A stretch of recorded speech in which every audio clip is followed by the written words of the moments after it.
Thank y'all for tapping like. We just getting started. Shared a live with someone melanated.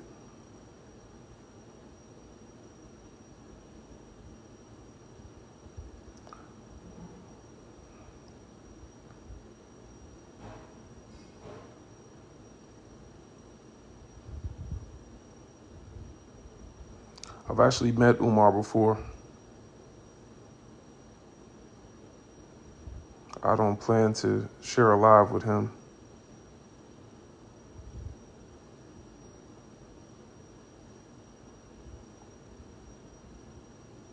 Yes, me and my wife have both met Umar before.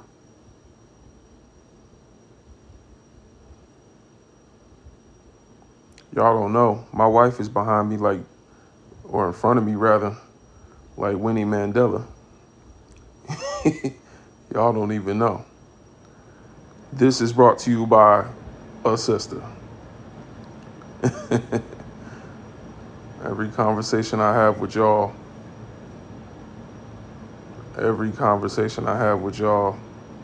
is a conversation that started between me and my wife, a black woman. Big up to the sisters. A sister from North Philly. Are you not a fan of Umar? What's your thoughts for context? I wouldn't look at Umar and say if I'm a fan or not a fan. I don't think we should be fans of people, but instead think critically. Umar challenges us to think more critically. A lot of his rhetoric is based in the teachings of the scholars. Do I appreciate his delivery? Nah, not all the time. But do I appreciate Dr. Umar? Absolutely. Because I haven't done the level of work that Dr. Umar has done. And I don't think any black person should be critical of somebody who is consciously, intentionally trying to raise our awareness and raise us out of our predicament. We shouldn't have any negative words for someone like that. We shouldn't have any negative words for someone like that. And if we do have some negative words, it should be said in private. It shouldn't be said in mixed company. I stand in solidarity with Dr. Umar.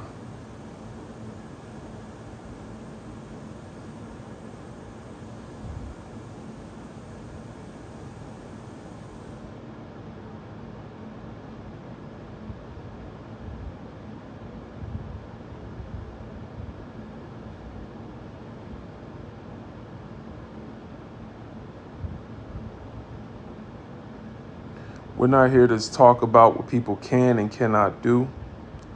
We're not here to talk about what people have the right to do. We're talking about whether or not it is ethical and whether or not it is something constructive for the liberation of brothers and sisters.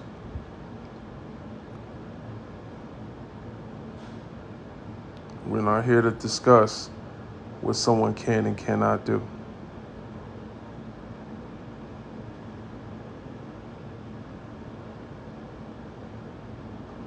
Who is we, law of one? Who is we? Who is we? You don't look like one of us. They not like us. You know what I'm saying? They not like us. Tap like, tap like.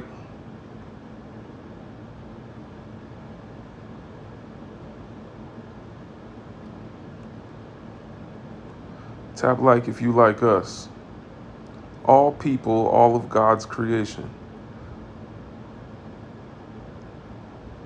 The God I know, the creator that I recognize is the black woman. So you're talking about the black woman's creation, then yes, That is the we I'm talking about.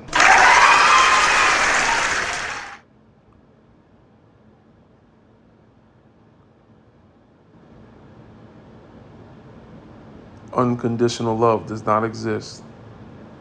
That's a European concept. Brothers and sisters, unconditional love is a psyop by your colonizers. Don't fall for it. And I think a lot of sisters already know this. But brothers, you too. There is no such thing as unconditional love. Unconditional love was something that was invented by the master so that he could do whatever he wanted to do to you, and you still had to love him. Don't fall for it. Ain't no such thing as unconditional love. That's something that the colonizers came up with so they could steal your land, your labor, and people from your continent. And then you still had to love them. Because they put a white God in the sky to tell you that you had to love unconditionally as their God loves unconditionally. My God is a creator. My God is a creator, not a man nor a woman, but an energy.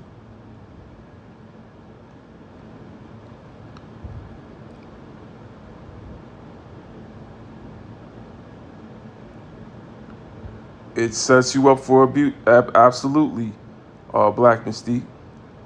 Don't y'all fall for that unconditional love mess.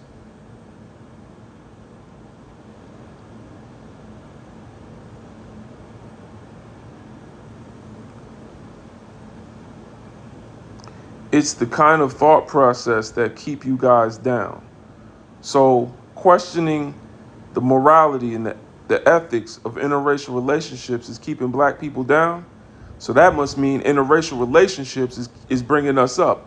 What has happened to the Black community since interracial relationships became legal? Since 1967 and Loving versus Virginia, Black people, have our community improved? Has it helped us?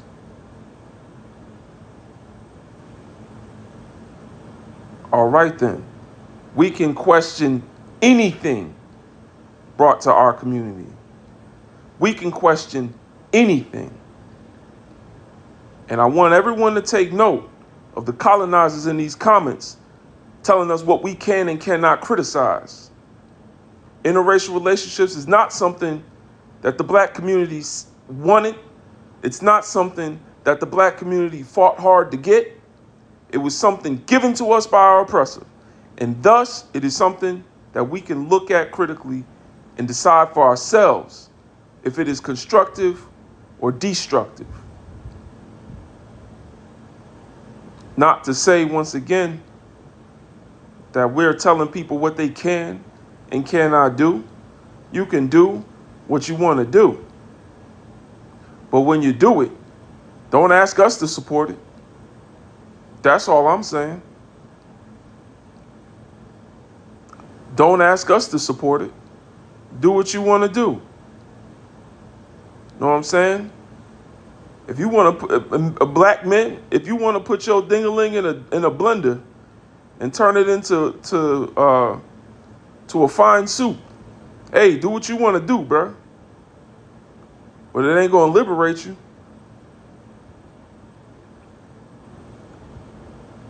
Nobody's gonna stop you. We just gonna say whether it's healthy, whether it's not healthy, whether it's constructive, whether it's destructive. Was it intentional? Or was it Stockholm Syndrome? Let's talk about it. That's all we doing today.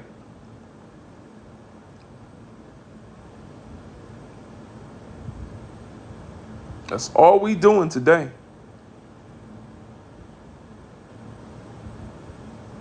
And brothers know, when you turn down a frosted female, when you turn down one of the frosted females, you do so at the possibility of violence. You do so at the possibility of hostility. And don't tell me I'm lying. We all seen Jonathan Majors running like Jesse Owens when he turned that white woman down. Sisters, you know that there's a chance, just a chance, with any man that you reject him and there could be violence. But which men have been the most violent towards black women in the history of the United States and race as a construct? Which type of men have been the most violent even towards their own women? Don't bring up a few statistics about intra-community crime. Let's look at the whole picture, shall we? Can y'all name me a black Jeffrey Dahmer? Can y'all name me a black Ted Bundy? Ted Bundy unalived over 14 women. They can't even find everybody he unalived. Appreciate you, Fire. They can't even find everybody he unalived, and they was all white women.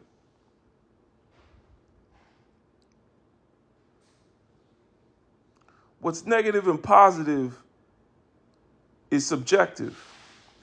What's positive to the oppressed will be negative to the colonizer. So if anyone is in these comments feeling a bit defensive, my question is, what are you defending? What are you defending? Appreciate you, Georgia. Who are you defending? Third man, what up, brother? Thank y'all for sending a few gifts. It lets the TikTok algorithm know that y'all are getting something from the live this morning to raise y'all consciousness. And here to have a conversation. Not here for debates, but here to raise the consciousness of my people in the form of thought out, intellectual conversation and critical thinking. Law of one, give us your age, your race, and your pronouns, please. Hey, I'm Tisha, and I'm here in Atlanta, Your race? and I am a Black woman. I know you said I didn't look like one of us, but I am one of us. We come in all colors. We're diverse people, and I understand about a lot of our what our people have gone through and all that stuff. But honestly, I feel like if we lead with love, light, and trying to help us uplift each other in our community, I think we can ascend better in the community. I don't think spreading a bunch of negativity, I don't care if it's colonizing or whatever you want to call it, we need to be positive. We need to raise the vibration and frequency by being positive human beings and living as one in unity with all, not just saying, oh, white people are this and what that's negative, and it does not, it just fuels more hate. And I understand that you want to be pro-black, and that's great. It's nothing wrong with that. I'm not saying that's an issue. I'm saying that we need to learn to lead in a more positive way. How are we going to help each other? How are we going to help us be healthier? How are we going to provide resources for each other so that we can stop eating bad food that's killing us? How are we going to, stop taking medicines that's killing us, that's intentionally killing us? These are things that we should be discussing, not complaining about what a white person is doing, because they're not concerned with us. They're just ascending every day, living their happy lives. And I understand that they have, their foot on our neck, so to speak. But if we keep thinking negative, we will continue to receive negative. And that's all I was saying. All right. First of all, there were some accusations made in your comments, and I think they were unnecessary. No one said what you look like or spoke to what you look like at all. I don't even know who you are or what you look like. I said you was a colonizer because you was talking like one of them comments. Second of all, when we talk about positivity, I want to tell y'all a story about the barracoons. Do y'all know what the barracoons are? The barracoons were cages that enslaved people were kept in. And when somebody was captured and taken from their village and put into one of those cages, there would be people that would be afraid of what was going to happen to them in the new world. And so when people are afraid and panicking and, they're put into cages where they're defecating on themselves and, a bunch of other stuff is going on, people were afraid, what's going to happen to us when we get on these boats? We don't know if we'll make it. And there would always be one person that would do kind of like crowd control and try to uh, calm everyone down and put a positive spin on what was about to happen to them on slave boats. And that person we call the last syllable of the word barracoons. You understand? Barracoons are the cages that they would be in, and the COONs are the people that would be in those cages telling everyone that's afraid everything's going to be all right. We just got to remain positive, and we got to remember, guys, that, when we get to the new world, there'll be opportunities there. It's going to be all right. It's not going to be so bad. And that's the reason a lot of y'all think the word COONs comes from the word raccoon, but it doesn't. It actually comes from the word barracoon. And the people have said we just all need to remain positive throughout our entire oppression. That is nothing new. So I just wanted to give that story, man. Shout out to everybody that sent the Panther Paws Fire G. Appreciate you, sister. We're going to move on to the next guest. Rose Glitch, what's going on? Give us your age, race, and pronouns, please. Hi, age 22, race, I'm black, pronouns she, her. All right, talk to us, sister. Well, I actually came into your life once or twice before, but on another account. I'm actually I've been adopted by palm colored people and stuff. So I grew up surrounded by them, and it's the way they raised me. I thought all the interracial stuff was okay, and then I had to educate myself and realize how problematic it was and all that stuff, and how many problems there is out there. But one of the person that's loved me the most in my life was a non-black person, so I can't be against it as a whole, because then I wouldn't have met that one person. I was just Please don't do that. Don't do that. We talk one at a time. All right, so here we have a sister that just said they were raised by what kind of people? Are you from South Africa? I don't know. Can I say white people? Yeah, you can. I thought you said colored people. So here we have someone just as we had No, in the palm color. institution. Palm color. Okay, don't interrupt me. So here we have a sister just like we had during the institution of slavery that was raised by their oppressor and feels that the people that raised them are representative of the whole group of colonizers.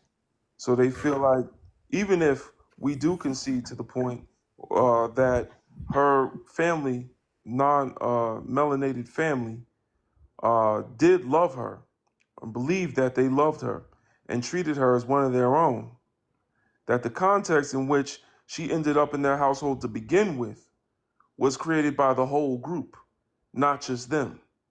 And then, on top of that, we have to remember that just because one of them can love you does not mean they love your people. And just because you feel like you love them do not mean they people love you.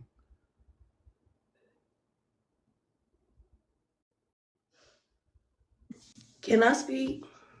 No, we're gonna come to Can you I in a moment. speak? Everyone's gonna get a chance to talk, but I gotta go one guess at a time. Otherwise, this turns into a big argument. I don't like arguing for real. I have a very peaceful life. You know what I'm saying? So I don't like arguing. Go ahead, Rose. Can you hear me? Yeah, I hear you. I didn't say what you said. My white family treated me terribly. Like, it was really traumatic. Like, I don't know, like, But you said you love them, and that's why. Didn't you just say you love them, and that's no, why you have to agree with it?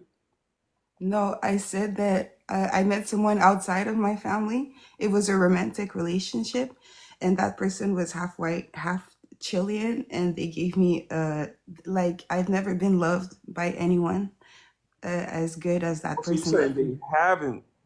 So you're saying the palm colored individuals did not love you, or they did? I'm saying I had terrible experiences with most palm colored people in my life, except Oh, this one person that gave me love. So I can't be against interracial as a whole because all nobody right. else loved me. Either way, you're using one of them to say you can't be against the system of all of them, because even that one upholds and protects that system in one fashion or another. And so at the end of the day, that one person can like you on an individual basis. We are not here to talk about you and that one person and whether that relationship was something ethical or not, even though I believe there's no way it could have been. But let's concede that your anecdote from your perspective is truthful. What I am saying is they do not speak on behalf of the treatment that their entire group has felt or treated our entire group. So to center your favorite white tea person and say that that is the reason why it is ethical in a system of white supremacy for black people to be in relationships with people that brought them to the Americas against their will, used to R-word their bodies at will, did not improve redlining, job discrimination, economic disparities, the wealth gap, did not improve voter suppression, did not improve mass incarceration, medical racism. The list goes on. Your white favorite person, your little piece of ice cream, did not fix any of this. And it's not working to fix any of this. But just because you got gooey feelings about one of them does not mean that we are going to ignore everything else and sit up here and talk like, you know what I'm saying? Like, that's really, really wild. You know what I'm saying? That's like, hey, y'all, I met an alligator one day and it didn't bite me. I thought that was a really cool alligator. I think it's safe for us to put our heads in alligators' mouths. Like, that's how you sound right now. I'm going to go on to the next guest because I don't know what else to say about that. Gene, what's going on? Give us your age, race, and pronouns. My name is Gene.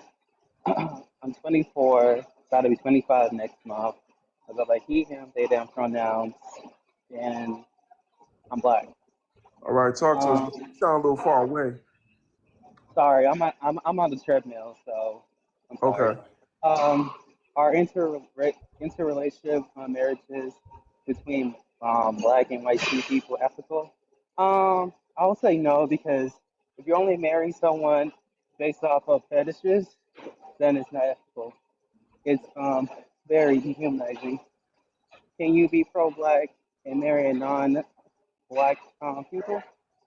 No, because you're doing a pro-black action. Because one, the person who's not non-black doesn't understand our struggles, especially when it comes to a white person. I like my plane. Okay. All right. Yeah, absolutely, Gene. We all need to be on that treadmill. I hear you though. I hear you though, man. Take care of your health. Absolutely. We right there with you, Gene, in spirit. In spirit, we are on the treadmill with you. Um, I want to remind everyone that this live is being recorded for my YouTube. This is not a live meant to be strictly just a conversation, but a teaching tool for brothers and sisters to know how to combat certain narratives that they get hit with with a little bit of Pan-African consciousness. I really am not your therapist. I'm not your doctor. I'm not here to help you get an understanding. I'm here to teach the brothers and sisters that want to learn. So I'm gonna go to the next guest. Yayo Kai, give us your age, race, and pronouns, please. 26, black, white, and yeah, her. The fuck?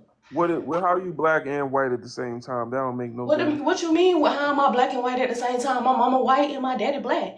What you mean? I Don't mean, ask you're no not white. dumb question like I mean, that. you're not white. All right, yeah, You said you what? got too much hostility. I Cause feel I feel I feel that's that racist.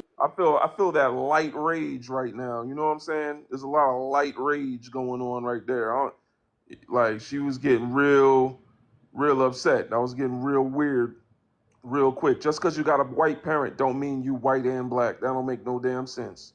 You got a white mother and you black. That's all that is. Because the white community does not accept you as white. Ain't no such thing as half a police brutality or getting half the job because they saw that you had a white mother. You are black with a white mother. It don't work that way. The white mother might accept you as black and white, but the white community don't see that white at all. So we gonna move on. Harrison, give us your age, race, and pronouns, please. Hi, I'm 33.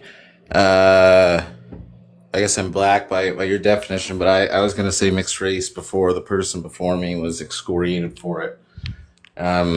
When we ask And people's race and they say what was mixed the third race, question?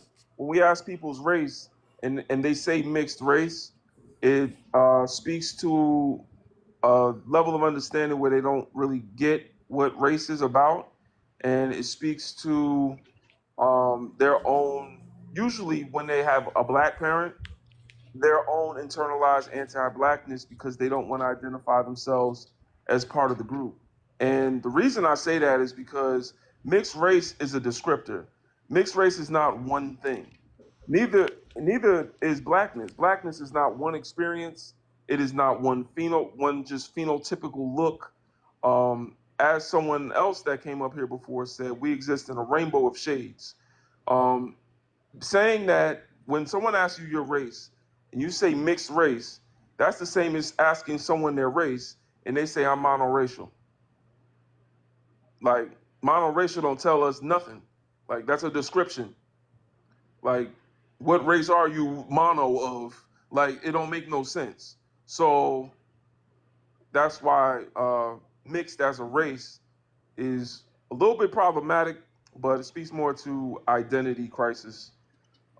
You know what I'm saying, in the black community. But go ahead. What was the third question? My pronouns or something? Yes. Him and he. Talk to us. So I think that the mixed marriages are ethical, and um, and that somebody can also be pro black and marry a not black person. What is your definition of pro-black?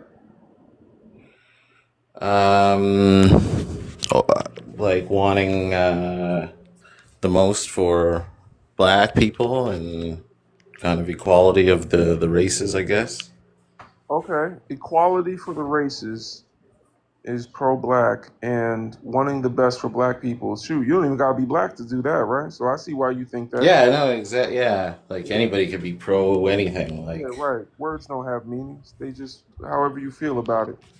Um, would you say Malcolm X was pro-black? yes, Okay. he's my Okay. favorite. I got his Really? poster. Oh Really? yeah, Do you know who love the movie. do you know who the movie? Do you know who No, I Dr. like the movie. Yeah, Listen, man, you already said it. Do you know who Dr. Amos Wilson is? no, Hmm. Do you know who Dr. John Henrik Clark is? no. So you know Malcolm X, you don't know none of his friends. You don't know none of his people. No, I guess Hmm. they weren't as famous. Do you know who Dr. Khalid Muhammad is? What's his name? Khalid Abdul Muhammad. Khalid Abdul. I heard that name, but I don't. I couldn't pick out the face. Okay, all right, that's fine. Well, the reason I brought up Amos Wilson and Malcolm X is because their definitions on what pro-black is prioritizing one's actions and values with what's in the best interest of building within the black community. So when we talk about pro-blackness, we're talking about prioritizing black people and building together over other communities. Pro-blackness is when you build within your community, even if it doesn't align with the best interests of all people groups. But and even if it's above, even if it's something that's not just in the best interest of yourself, like not just thinking of yourself, but thinking of the best interest of the community as a whole. An African word Bantu people use is Ubuntu, which means I am who I am because of who we all are. We also have collective responsibility and self-determination, Kujichagulia. So when we talk about pro-blackness on this live, we are talking about the ability to prioritize one's actions and values with what's in the best interest of building in the black community.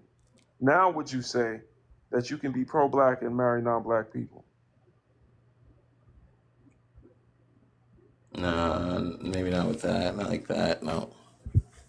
Okay.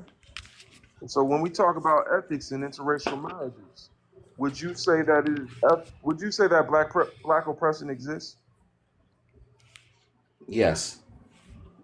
Okay. So are you familiar with ways that racism still adversely affects the black community? Yeah, I mean, you probably know more than me, but not not where I live. Would you say, for example, police brutality? I know there are things like I'm in Canada, by the so I don't know if that's important. It's not. Um, it's not okay. Oops.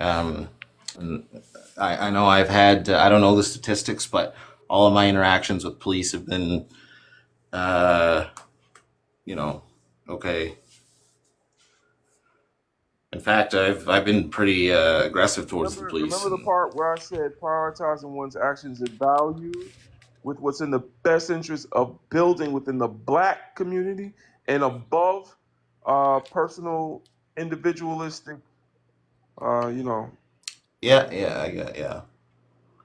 So So you're saying I should? when we're talking about the community as a whole, we're not talking about whether you felt nice or not around a police officer, because that police officer was still upholding laws that weren't created by your community. And that police officer is still part of an institution that was built to catch slaves.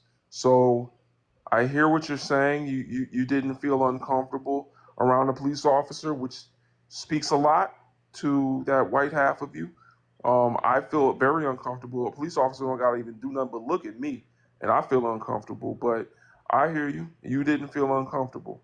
Um, I'm just saying, at the end of the day, that police officer and white people in general have something called white privilege. Do you agree that exists? Sorry, that white. I think so. What's its definition again? White privilege is white people's benefits in a system that was built to control and maintain domination of all non-white people. So that is the silent benefits. It's a power that they don't know that they have, built on black oppression. So if you acknowledge black oppression exists, then you must understand that white privilege exists. Yeah, I'd agree. It would seem that for for reasons that white people occupy like the kind of top of the racial status hierarchy, if you will. If even if you go to places like China and it's like, oh, they want to be white and they love white, it's just like a kind of universally desired trait all around the world. Hmm. So if you have it, almost like English speaking is, kind of like a privilege to be English speakers because it's like the main thing. It's the Have you ever been in a yeah. black So community, a community where there's mostly black people and you can't even see a white person, like just on the street? Like you just see a lot of black people. Have you ever been in a black community in America? not in America. I was in one. I was in one before in Nova Scotia in eastern Canada. Okay. All right. So there's black communities. Would you say Canada is mostly white? I think it is, Hmm. unless I know there's been a lot of immigration, but as far as I know, it's still mostly white. So It then why? definitely is where I live. So then why are there pockets where there are no white people? I think this community has been like a black community since like there was some I know there was like slave a lot of Doesn't matter how long it's like been that slave way. descendants. There's no matter how long it's been that way, there isn't a black community that is not something white people intentionally avoid. Like they have to intentionally avoid it, especially here in America. There's the largest white population on earth lives in America. There's 200 million white people in the United States. Yet there are black communities in every major city where white people wouldn't dare go. This is when we talk about segregation post segregation. You know what I'm saying? And it speaks to white people's ability to control the areas that black people live in via redlining and, also discrimination when they try to get mortgages. So when people can control where you live, and we know that they can control what's legal and what's not, whether you want to agree that police are harmful to us or not. Um, the point of what I'm bringing up is that white supremacy is a system that influences all 10 areas of people activity: education, economics, entertainment, labor, law, politics, religion, sex, war, and health.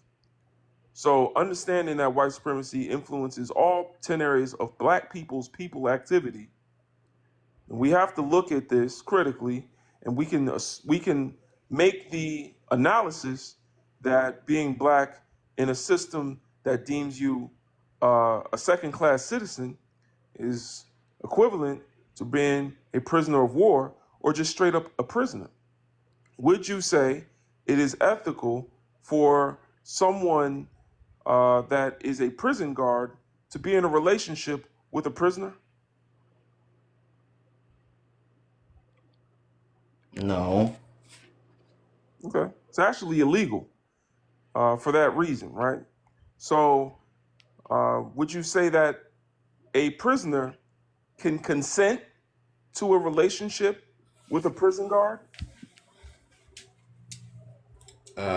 Like in theory, are you asking?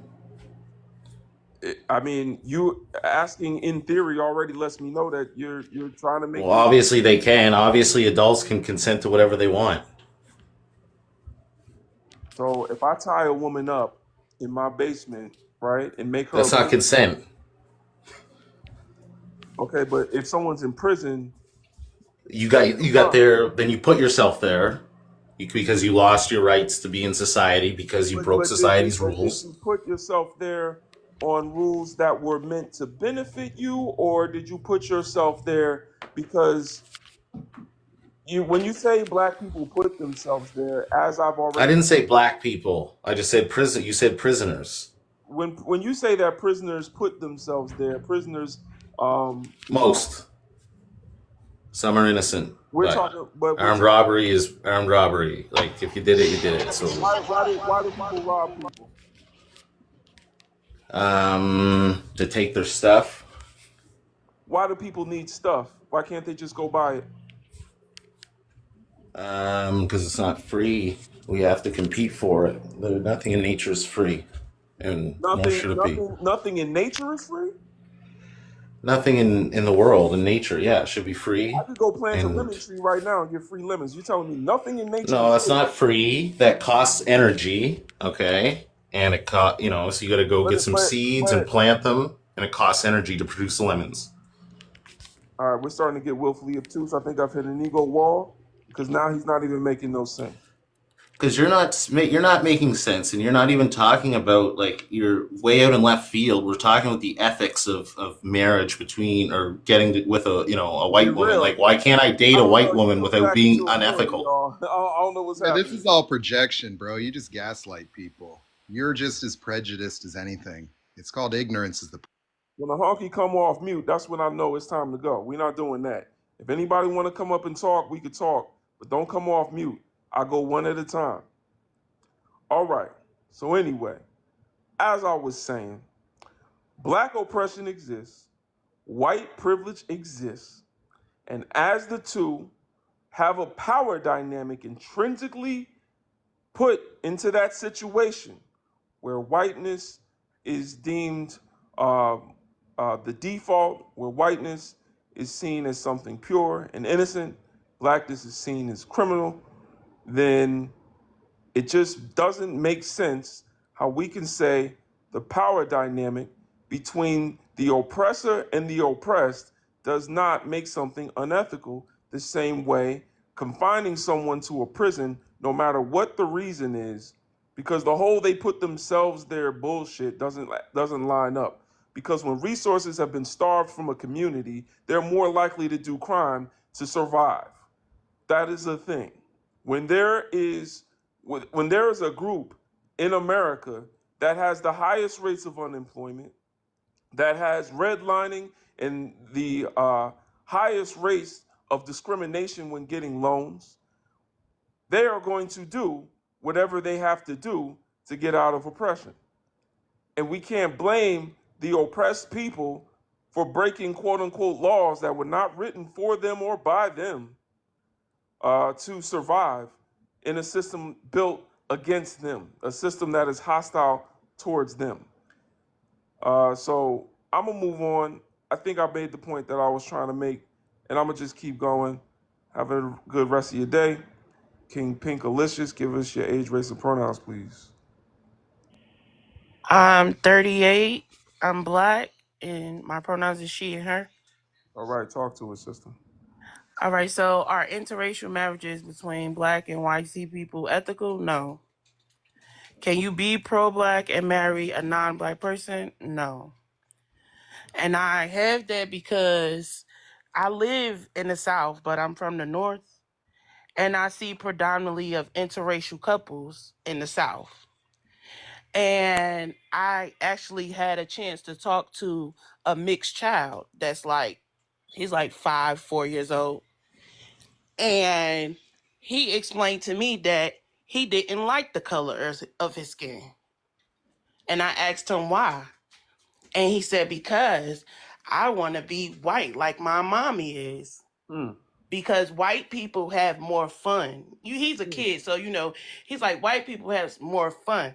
So his mother is white and his dad is black. So I called the mom and I told her, I said, hey, because I didn't want to have that type of talk with him without his parent. So I called his mom, like, these are the things that your son is saying, and this is how he's feeling because of the color of his skin. And she really was like, laughed it off, like as if he was joking. mm, mm, mm. She was Well, teaching him that. And I that's see it in the South so much, like these black men wanting and to be with these white tea women and have children with these white tea women and not understanding what is it going to happen between the kids, because they don't know where they fit in at. They don't know if they should be on the white. They don't know if they should be black. They don't know if they should be in the middle. So it's really confusing. And for a little child to not know, and you not explaining to them, it just makes the situation even greater. Shouldn't even be able to Self-preservation. say that at Wait, that hold age. on, Jada. Please don't come off mute. Please don't come off mute. With brothers and sisters, I'll give y'all grace. But please don't come off mute. I don't. I'll keep you up here, but don't do it again. Self-preservation is the first law of nature, and we have to think when we see a brother with a insignificant other that this person chose not to be with white men and sit next to them on the throne of oppression, but instead decided to come here and be with someone that their people group deem inferior and themselves have a bias towards. So, I don't know any white women that would love to switch places with a black man. But what I'm trying to say is, when you see these brothers with these frosted females, uh, it's interesting for me, at least. It's become kind of just more obvious that these are the women that the white man has rejected in some sense. In their community, they got a lot of fat phobia. So you'll see a brother with a round one, you know what I'm saying, or their community, doesn't like certain alternative lifestyle choices. You see them with a lot of tattoos, and then they with a brother. They either that or they messed around with a black man when they was young. You know what I'm saying, and the white T man believes, once you go black, don't come back. You know what I'm saying? Don't no white man want to follow that. But it gets real deep. The feminist ones, their system of patriarchy is deep in their community. So they don't like the ones that become feminists and all, loud and all that. So, that's just something I noticed. Like when you see these brothers, especially in the South, when they got, insignificant others, it's usually something like that going on. But yeah, these brothers got to wake up. You know what I'm saying? Stop fetishizing over master's leftovers. You know what I'm saying? Did you have anything else you wanted to say, King Pink? No, that was it. You have a great day, brother. I appreciate you, sister. Shout out to the black women again for having one up on the brothers that came on the panel so far. Somebody came up with some sense. Somebody came up with some consciousness. I'm gonna stop saying some sense. That's just called black consciousness, and black women are more likely to align with black consciousness um, naturally, I feel, because the culture is passed down through the women in our community. Black consciousness, of course, defined by Steve Biko of South Africa as a retention of your African identity and a rejection of white supremacy. You cannot reject white supremacy and then turn around and accept it in your bedroom. Let's go to the next guest. Joe Patrick, give us your age, your race, and your pronouns, please.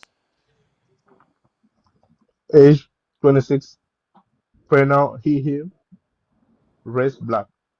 All right, talk to us, brother.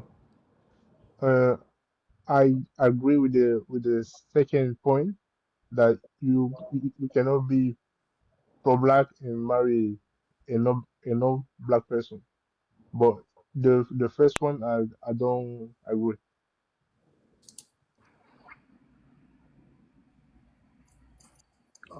Is that all you wanted to say? Yeah, and interracial marriage between black people and white people ethical. I think yes. Has the conditions of black people improved in the past 150 years and I didn't know about it? We are talking about dating, right? We're talking about marriage. Yes, marriage and dating. Hmm. So, so dating is not marriage. But anyway, um, you're saying that the black condition has improved in the past 150 years? So you say what? Has interracial relationship, we don't have to go back 150 years, since 1967 in Loving versus Virginia in the United States, interracial marriage became legal. something supported by the Supreme Court. Mhm. In that decision, black people were allowed to marry white people, and white people were allowed to marry black people legally because we had to make a law for that. So, that being the case, has the black condition improved since Loving versus Virginia? Has interracial marriage helped us at all? I mean, but that's another topic that has nothing to do with the question you are asking. That's I think it has a a lot to do different with the topic. question that I'm asking. How can we remove oppression from race? Race was built on oppression. Jada Viper, I'm not sure, but I can't mute you anymore, so you can come back up. But I don't know what's going on. Your mic is, you got stuff going on. Um, but how can you remove oppression from race? You understand that race was invented to oppress black people. As long as black people are still oppressed, then those that benefit from that oppression and still have power in a system of race, you're saying that it's ethical. It's completely. There's no No, laws, no moral, sort of, contradiction in these relationships. I didn't say that. I was talking about the topic in marriage. You are talking about racism. I never say anything about that. I was talking This about whole live is about racism. Do you see what's the root word of interracial? What's the root word? so Race. are you Inter-race marriages. So if we're talking about race, that is a construct built to oppress black people. Black people still oppressed. White people not oppressed. White people have power. Black people in the system of race, no power. So, that being the case, how can we say we're talking about interracial relationships but not talking about racism? I mean, because we are in 2024. I don't see an issue with this. I don't, to All be right. honest. No, that's fine, but I'm just trying to because I'm not here to make you see an issue with anything. It's just, some people are okay with their own genocide. I get it. But like what is your point? Like did you want to share anything with us, or did you just come up here to just say yes, no, and leave? No, I was just I, I was trying to understand your point. I don't think you will because you don't see a problem already. You're too far gone. I'm not here to try to teach you. I'm here to have a conversation. So I hear you, but I'm gonna just I have move a on. question. Hi. Hi, ASMR. Nobody come up here and just start talking, please. We are going to get to y'all. We go one at a time. Have y'all not been watching? I go one at a time. Please wait. Anwar, what's going on? Give us your age, race, and pronouns. brother. Male. I mean he. 40ish. Race? Um, hey, how you doing, big brother? Yeah, yeah. I Um, know who you are, but let them know. Let them know your race, brother. I'm fully all the way 100% black. All No right. mixture in me, and I love it. But I'm the dark black too, like that snicker, kind of black. So I love it. But I don't get y'all brothers out there, especially y'all young brothers. Y'all don't look at history. Y'all don't look at stuff that's going on in our society, and y'all go and marry these people. A lot of these people parents stood by the hanging tree. A lot of their grandparents stood by the hanging tree watching your folks hang. So why would you want to go and lay down with that and reproduce with that? Like I don't get that. Like I don't get that. And half of y'all, the majority of y'all, I'm gonna say at least 98% of y'all be having them roundabout ones, them ones that you know what I'm saying, them being kicked to the side so many times by their own that, you know what I'm saying, they ain't really got no choice but to really date y'all. You know what I'm saying? I don't see y'all coming with some bad ones, you know what I'm saying, that got money and all. I just don't see that.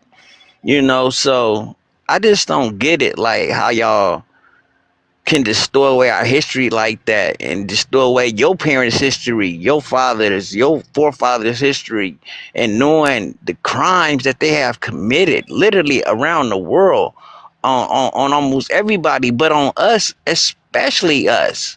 They have raped, robbed, and excuse me, they have R word and R again and stole and did all kind of this stuff. I just don't get how y'all can just go out there and then come on line with all these people looking and say, "Oh, I see no problem with it." You know, it's no problem. And you as an African brother, they stealing all y'all resources. You know what I'm saying? Y'all ain't even got real leaders out there, because if y'all got the most easiest fix. We don't.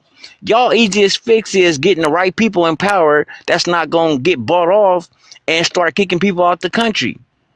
You know what I'm saying? It's way more y'all over there than it is of us over here. So y'all got an easier fix than us. You know what I'm saying? We have no real representation nowhere. We have no real representation nowhere in higher levels of society over here. And I just don't get how y'all can come up here and just side with them like that, man. I mean, each his own, but not me. I'm good. I never go that route. You know what I'm saying? I will never go that way ever, ever, ever, ever in my life. Would you see me catch it out to dinner, at a movies, nowhere with them like that? And we on a date? Nah, that's not gonna happen. I mean, having fun is having fun, but dating them in public and all that, I just don't get how y'all can do that.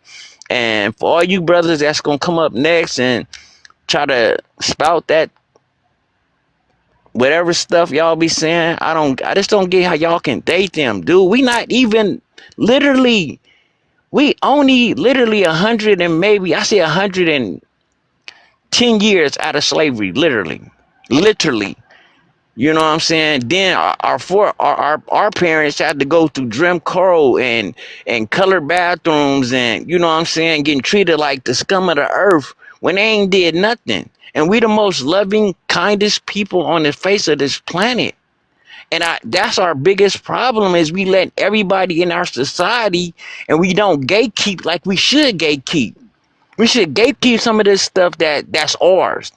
You know what I'm saying? It's no rappers that's owning no major labels. They always up under somebody. You know? And we both know it's the ish man, the one that's over there, you know what I'm saying? The most fakest people on the face of this planet. You know, they said we the biggest problem they get. They at war right now with a whole other group of people. They at war right now, but they come on national TV and say we the most problem. I mean, the problem that they see is the young black community. You know what I'm saying? How we y'all problem and y'all fighting a whole different other nationality of people?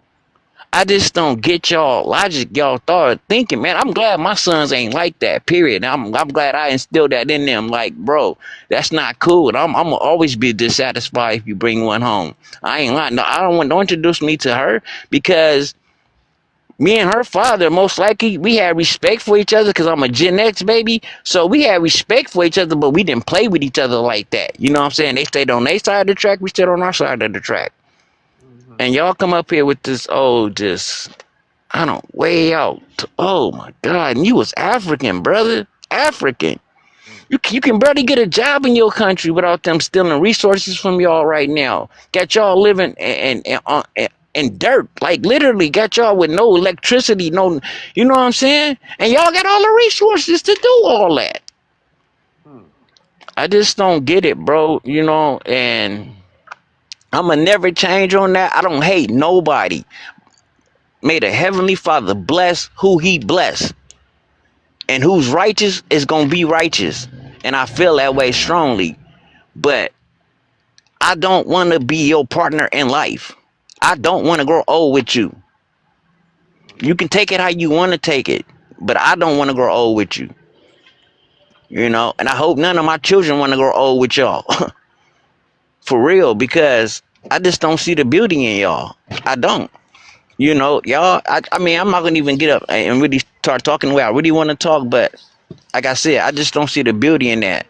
You know, y'all parents done did some old hateful hateful stuff, and it's not cool, period, for us to be dating them right now. We need to be somewhere meditating our minds and trying to, you know what I'm saying, get away from these people and focusing on each other and building up our stuff and gatekeeping our stuff, then talking about, oh, I'm gonna marry this white tea person. I love her so much.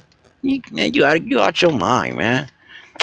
But you know how I feel already. You know what I'm saying? You know already. I done talked about this, and I'm not gonna hide my feelings.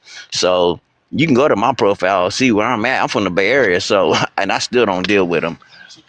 I'm not gonna deal with them because I mean, if you show me you a true friend, we can be friends. But I don't want to date your sister. I don't want to date your cousin. I don't want to date nobody. No, I don't want to do that. I love my chocolate. I love my caramel. I love all that. I love all that. And we got too many sisters that come in too many shades, shapes, and colors to be dealing with them right now. I just don't get it. It's a problem. It's a problem in the black community. I'm going to say it is straight up. It is a problem. All right, brother. And Thank you, brother. Thank you for letting me come up. I appreciate that. yes, sir. Thank you. You You have brought a us good back. one, bro. You brought us back to life. You too, brother. Okay. All right. All right, y'all. So the black men actually called a W. It's been a minute. Yeah, I think he's the first W for black men on this live. So big up to the brothers. The sisters is still up though. The sisters is still up, but we gonna keep it pushing. Don't forget to keep tapping like y'all. We gotta get to 50K likes, man. We gotta get to 50K likes. Let the algorithm know you're getting something from the live. If you are familiar with the smell of Blue Magic hair grease and a hot comb, if you are familiar with the smell of shea butter, cocoa butter, if you have ever used coconut oil on your hair, your skin, and in your food, then I need you to tap like and I need you to share the live with someone that understands what I'm talking about. I need you to tap like and get us on the right algorithm and share the live with someone if you know what I'm talking about. If you put marshmallows on yams, then I need you to tap like. If you know what that's about, if you cut macaroni and cheese with a knife or a spatula, I need you to tap like. All right? If you can touch your nose with your lips like that, I need you to tap like. All right, we're gonna go to the next guest.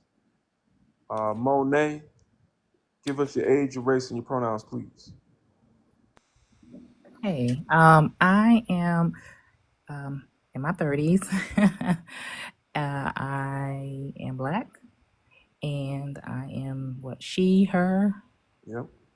Is All there right. another one for women? No, that's it. Go ahead. Give us your answer. Talk to us. um, Now, in regards to, I don't think it's right in general. I mean, and when I say right, I mean when you're like in regards to pro-black, I don't believe that you can be pro-black and be in an interracial marriage. Um, I mean, because at the end of the day, whenever you mix with another race, it's like you dilute the offspring, and if the offspring comes into this world, seeing that they have a greater advantage being considered the lighter skin color versus the darker skin color, they're going to naturally navigate towards that part, that side. Even if that side doesn't really want to accept them, they're going to want that. And if they have the opportunity, they're going to take that side because nobody really wants to choose the struggle side. I mean, at the end of the day, it just is what it is. And it's not to say that it's a good thing, but most people would choose not to be subjugated. Most people would choose, if they could choose which side they can lean towards, they're going to want to choose the side that has the easier lifestyle, or has the better opportunities. So when you have mixed offsprings, biracial, a lot of the times, regardless of what they try to portray, they really want to um, identify with the lighter race. Oh, hold on. Oh, they really do want to they really want to identify with the lighter side, because they don't want to go through the struggles that the darker people have to go through. And a lot of times when you see biracial people being very pro-black, it's because they've been rejected by that other side. And it's like, because they're being rejected by the side that they feel they should have access to, they pretty much default to the other end that's more so forgiving and more accepting, and that's Black people. We tend to be accepting of everyone, and I think that's one of our biggest downfalls. And it's not to say reject the biracial person, but I think it's biracial people should have their own category at the end of the day. Oh, you lost me. uh, Oh, but you lost me, sis. You I was doing mean, so well. well, Come I on mean, at the now. at the It, end of the it, it, day, I mean, how can you say that somebody who is mixed is one race? Like, I don't, because you be surprised. because you that just means you've internalized the idea of race as a biological reality so much to the point that you get confused when two social constructs that were created to oppress you come together, and it's like, whoa, Okay, two social, before, whoa, hold okay, on, what's going on here? You're mixed. Like, nah, come on okay, now. so The so let reason me. that that's problematic, even if you don't want to go on the ideological idea that we should all be Black people unified together against a common oppressor, if we're conscious, because there are Black people that are monoracial that are just as problematic as anyone with a white mother. But even if you want to go and leave that alone, all we have to do is look historically at how that has affected Black liberation movements. Let's look at the Haiti. Let's look at Haiti. Let's look at the Mulat. Let's look at Angola. Let's Well, look let's at the look at. Assimilado. Well, Let's let's. look at South Africa. Let's look Okay, at the I don't know. colored. I feel like you're Let's just look at the yelling Blue right Vein now. Society. When has I don't. creating a buffer class Can I ask you between? to Wait, hold on, sister. Well, I don't know. I'm losing you. That's why, because it's No, like you're you just. not. No, you're not losing me. I'm, Yes, I'm I teaching am. the people. I ain't even talking to you right now. Hold on, sister. Oh, I ain't. okay. A lot of people get on this live and they think it's like other lives where everybody just arguing back and forth, No, and no. I'm I not. thought we were having a dialogue, because you said I lost you when I said that, and then you kind of just went off. So I was trying to Because I follow had you. because the purpose of this live is for me to teach brothers and sisters through our conversation. Right. So there's gonna be Right. times where I'm speaking to you directly, and then there's gonna be times where I have to correct something, and I'm gonna speak to the people. You know what I'm saying? So what I'm saying right now is, when it comes to that narrative that's put out there about how Black people and mixed Black people are not supposed to be considered all just one group. We have seen in the Hyksos invasion in ancient Egypt, we have seen in Angola with the Assimilado people that were mixed with Portuguese. We have seen with the colored people of South Africa. We have seen with the mixed race people of Brazil and Haiti. We have seen where whenever there is a buffer class created between the oppressed and the oppressor, Mm-hmm. it is to benefit white supremacy. They create this buffer class. They're the ones that say, you're not included into our community, and we'll treat you like half a human while we treat the rest of y'all that have no proximity to us as even less than that. And so because we treat you as half a human, you tap dance for me. And so now you will act and be a purveyor of injustice on my behalf. And that's happened time and time and time again.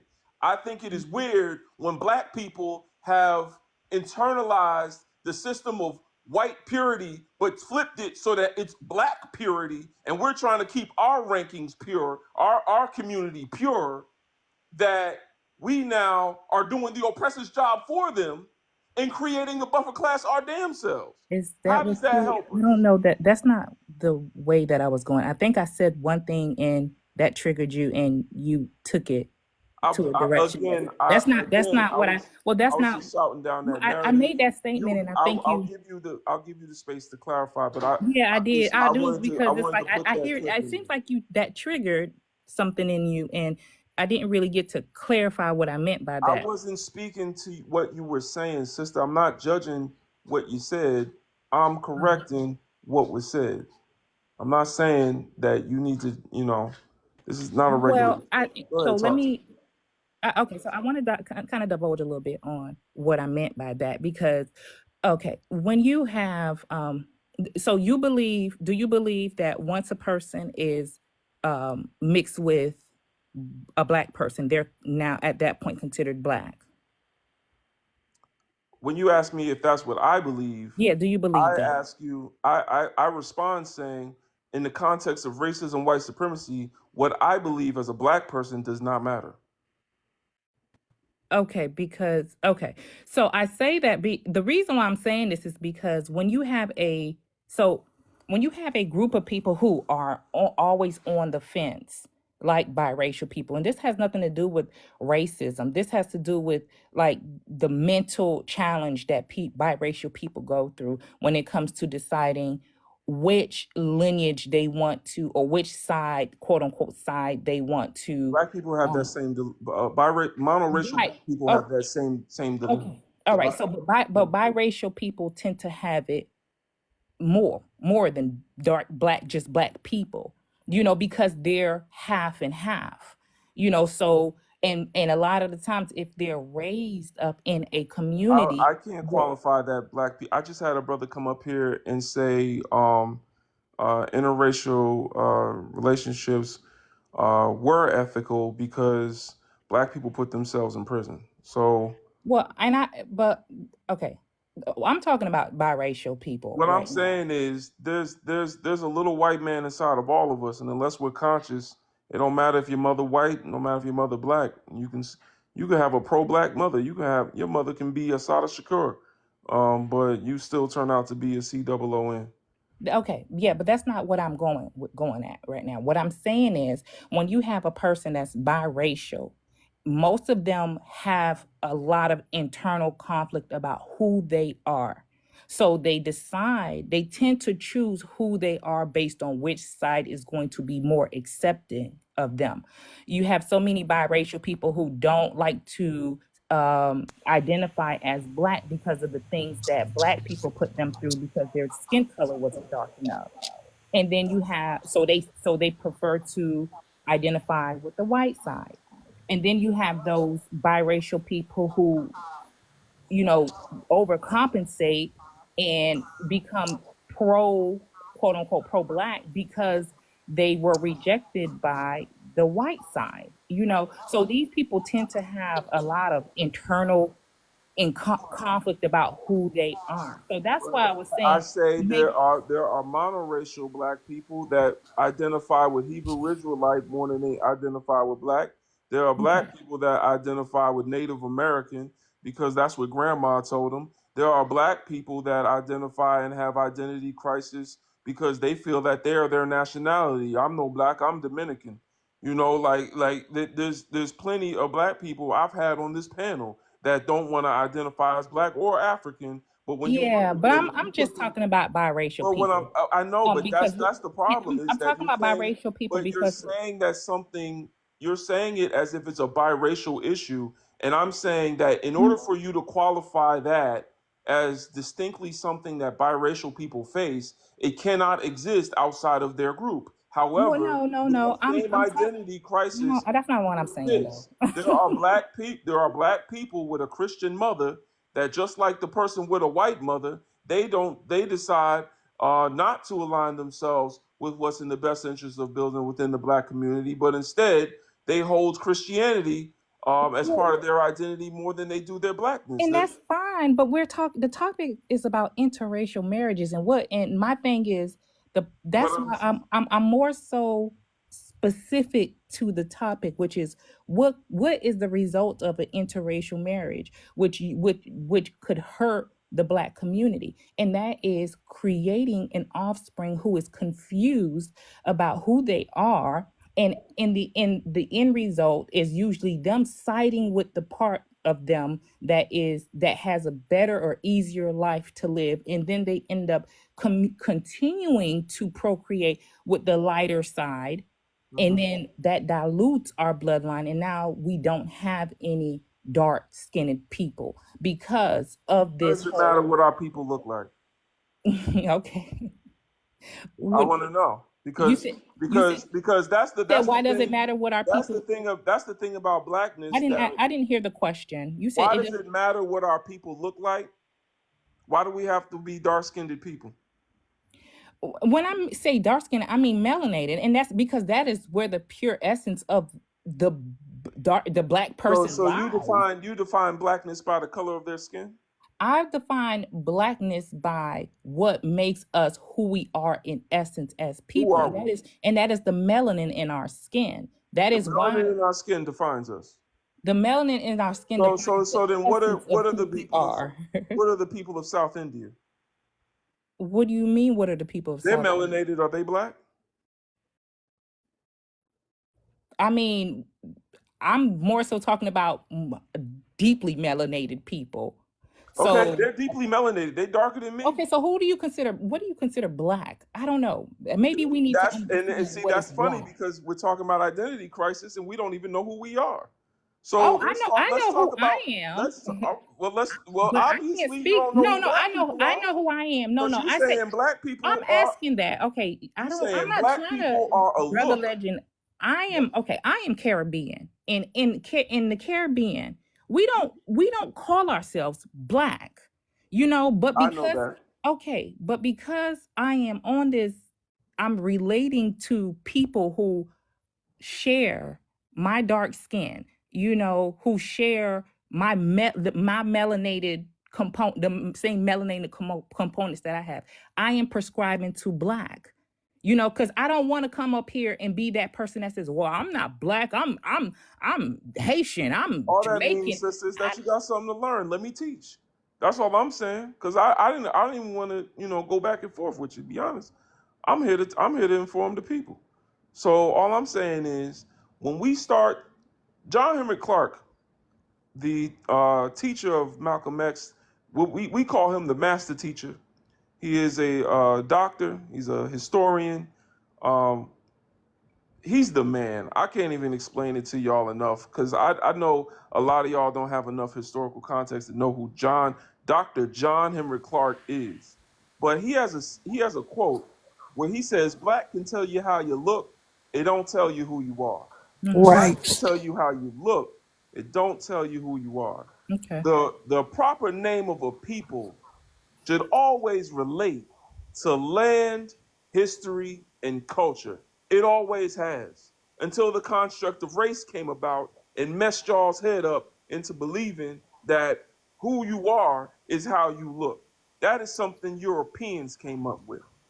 But when we talk about who black people are outside of white people that called us black, when we talk about who we are outside of who we oppress, because a lot of people say, I'm not black because I don't experience the same thing you lowly black people do. I have a white mother, so I'm different than you. And some people say, I don't have the phenotype of black. I don't have the black look, even though we're the most diverse group of people on earth. We're the most physically diverse group of people on earth. A lot of people think blackness look like dark skin and woolly hair, but that just speaks to how a lot of y'all haven't been to the continent of Africa because there are plenty of people there that are light skinned. Right in Nigeria, you can go to Nigeria. That's about as black as you get. The name of Nigeria in Latin means nigger area. You can go there right now and see light skinned people. So who are we? Who are we than other what we've been told we are? Right. We are people that going back thousands of years have a connection, roots in a land, Africa, in a history, a bloodline of people from that land, Africa, in a culture. If you shake your hips when you dance, then you are black. If you know if you eat a yam, and whether it's a pounded yam like fufu, or it's the kind of yams that actually they're sweet potatoes in America. We call sweet potatoes yams because when our ancestors got here, they said, "Hey, this look like yams, and we gonna make them the same way we make yams back home. We just gonna call these yams. They sweet potatoes. It's a different I don't know what you call it, a fruit. I don't know. It's a Same different plant. species. Yeah. So either way, what I'm trying to say is we have to start understanding that we are Africans in oppression, and that's what makes us black, not the color of our skin, and not how our oppressors treat us or mistreat us. Rather, we are people that have been on this earth for hundreds of thousands of years. We are African people. So that's why I was asking you, what do you consider black? It's not an identity thing. It's that black is a social construct. So when you say black, are you referring to, I'm trying to figure out, are you Africans referring in to, oppression. say that again? Africans in oppression. Africans in a system controlled and maintained by white people Africans in a system, a global system of oppression to control and maintain all non-white people. Okay. So Africans in oppression, black is a political term. So Right. we're Africans in oppression. We're Africans post-oppression. So that's what black is. So, but at the end of the day, we're still Africans. When we Right. talk about who we are, then we're talking about African people. And we go from every shade from chalk to charcoal. Mm-hmm. And so when you say biracial needs its own category, I would say that we shouldn't internalize the concept of purity within the race, and instead should, on an individual basis, find out if a biracial brother or even a monoracial brother or sister is conscious of their Africanity, or if it's something that they inherently have a resentment towards, no matter what the reason is. So can I ask you a question?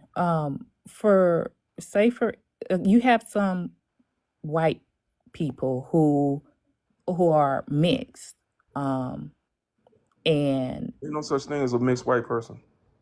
okay, well, so what? Okay, so what about a person who is whose mother is white and whose father is white and black, but they pass as a white person? You would think that they're a white person because All right. feel So the individual you're describing, there's 3 questions we can ask them to figure out if they black or not. All right. Mhm. Since we so confused, it's already been simplified. This is according to. It's not simplified because you say No. biracial doesn't mean that person is not Hold on. black. Hold on. Just let me talk, please. All right. So it's been simplified by Marcus Garvey. We know who Africans are. So let's talk about it. Okay. As I said, land, history, and culture. Mhm. So, this is 3 questions that anyone can ask to find out if someone is black. This hypothetical individual that you're talking about, do they have African ancestry? Yes. Okay. And do they have the African phenotype? Do they present as black? What does that mean? Now you don't know what it means. Okay, you know why I know I'm asking you this? Because you said that Africans can look look different. Like there's no one type of way for Africans to look. They have different eyes, they have different hair, they have different skin colors. So I'm not trying to be I'm trying to make sure I'm following, your what you just educated me. This person right here that's kissing on this brother Luke Cage's lips, would you say this person looks like an African, or would you say he looks like an African? Well, she definitely doesn't look like an African. All right. So now, how do you know she doesn't look like an African? Based on what I believe, you know, based on her facial structures. But I say that because All I right. have So okay, so if I we say that because I also have a mother who has thin lips, who has a sharp nose. You know, if she wasn't her skin tone, if she was a couple skin tones lighter, she would look white just by her facial features. You know, so but even when African people have light skin and pointy nose, you can tell if they have an African phenotype or not. And this person right here has recessive genetic right. physical traits in their hair, in their skin, in their eye color. Her eyes are closed, but this is an actress. You can look her up. So you know that this is a European phenotype because for 6,000 years, this is what Europeans have looked like. So Mhm. when you were speaking to skin color and saying that there can be someone that is an African that has a similar shade of skin as her, you know, if Mhm. she's an olive tone honky, you Mhm. know, but at the end of the day, that alone is not what defines her. Now, please answer my question like you have common regular sense and don't overthink it, all right? So the question is, do they have African ancestry? You said yes. Mhm. The second question is, do they have an African phenotype? Meaning, if they don't say a word, you think that they're African. I'm not saying they have to have an African phenotype. Mhm. I'm saying, do they have an African phenotype? Okay. This Cool. hypothetical person, do they have an African phenotype? Let's say no. All right, so they don't have an African phenotype. Mhm. They have African ancestry. They don't have an African phenotype. If Mhm. they said no to both, they're No, not. no, they No, have. I Oh, okay, understand. okay. Let me Gotcha. finish, please. If they say no to both, if anyone says no to both of these questions, I don't have African ancestry and I don't have an African phenotype, then we don't need them to even continue down the questions. They don't go to question three. Right. The only people that go to question three are the ones that said yes to either question one or question two. Mhm. So you said yes to question one. They don't have an African phenotype, however. Now here's the third question. You can lie to us, but you can't lie to yourself. And even when you try to lie to us, we can tell about this third question. And so the third question is about consciousness.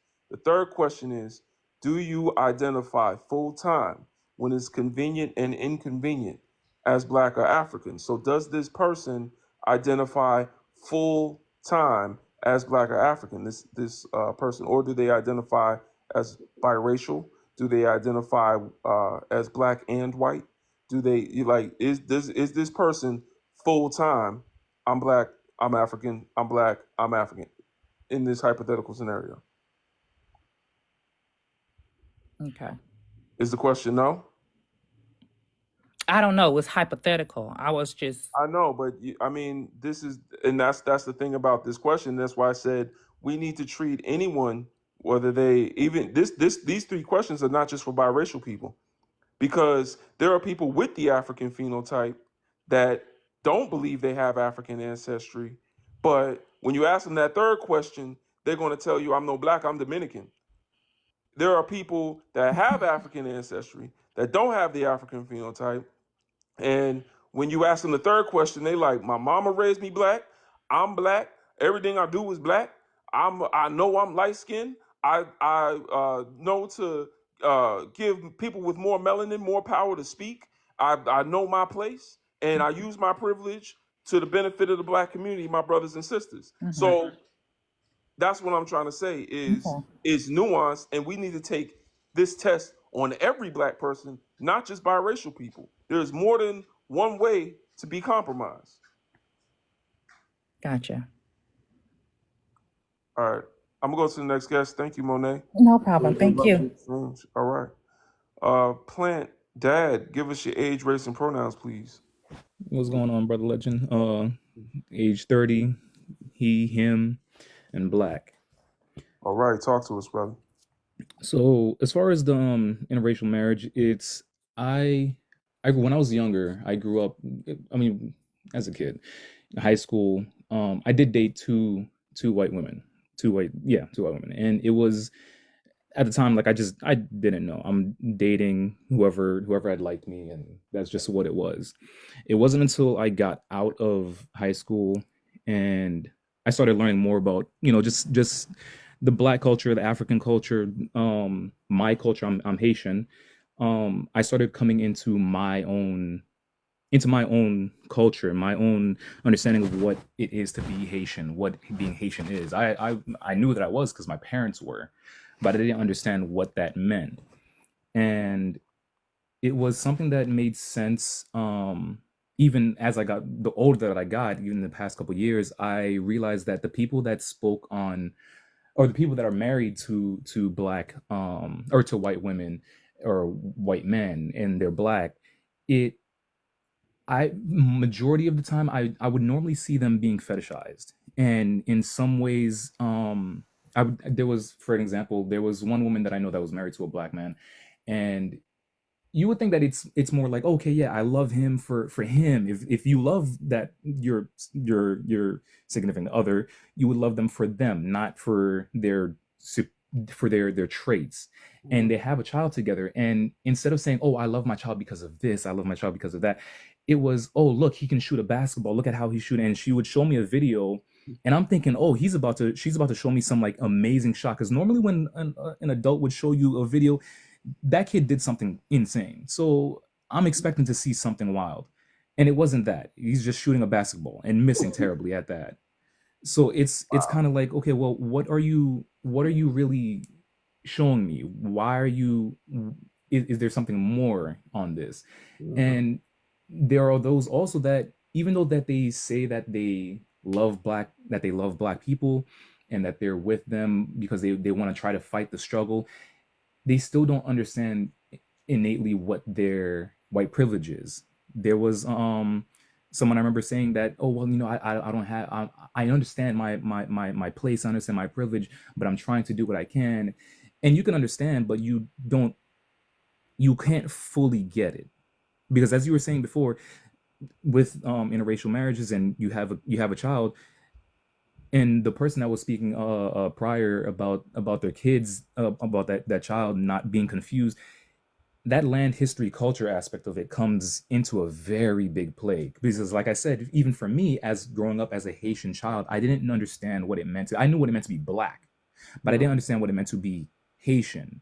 And even in the past couple of years, with everything that's been going on in Haiti, there was a lot that I never understood because I never did my own research. And even with being black, there's a lot of research to be made, which is why I feel like a lot of people don't understand what it is to truly be black, because I'm still learning myself. Because I came on your live, I believe it was yes, Thursday or Friday, and there was a lot that you taught me, and it's a lot of education that we have to have, a lot of education that we have to take in, and not just the education, but the openness and willingness to say, oh, you know what, this way of thinking that I had before wasn't correct.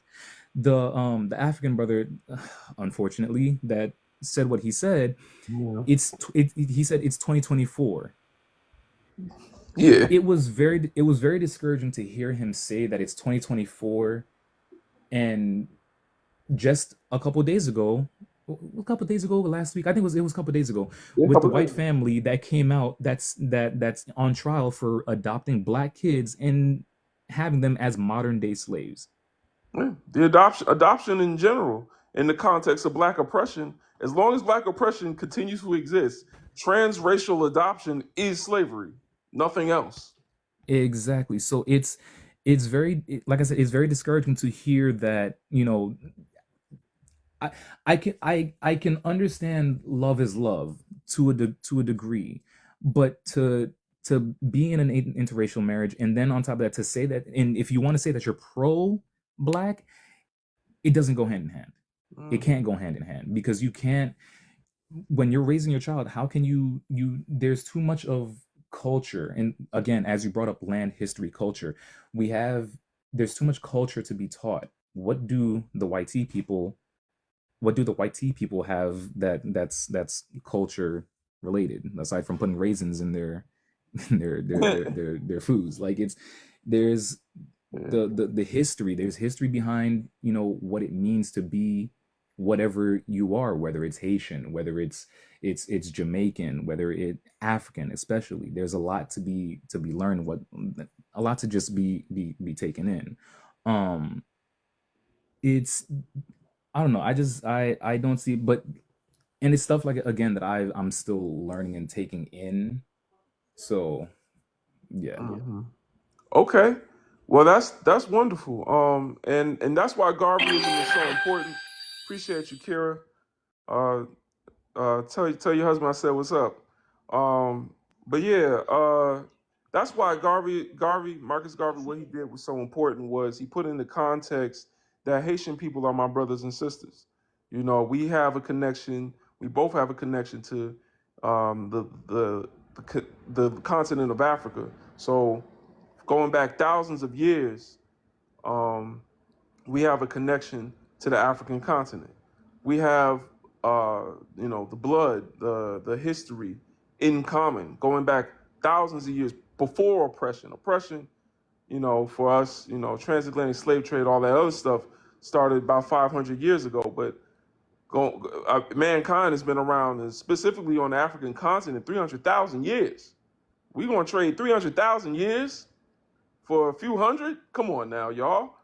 We got way more in common than just oppression. So we can look at that and say, Haitian people are my brothers and sisters because we have a connection to that land. We have a connection to those ancestors and that history. And then I can look at Haitian culture and I see y'all eating the chicken and rice, the beans and rice. I see y'all eating the plantain and the different ways that y'all use okra and spices and seasonings in your food. I can see the way that y'all dancing, and I can look at it, don't know nothing about the culture, and look at it and say, hey, they doing their thing. Oh, okay, they getting down. I look at some Swedish people dancing. I might think that they having a seizure. You know what I'm saying? So that connection to culture is even there.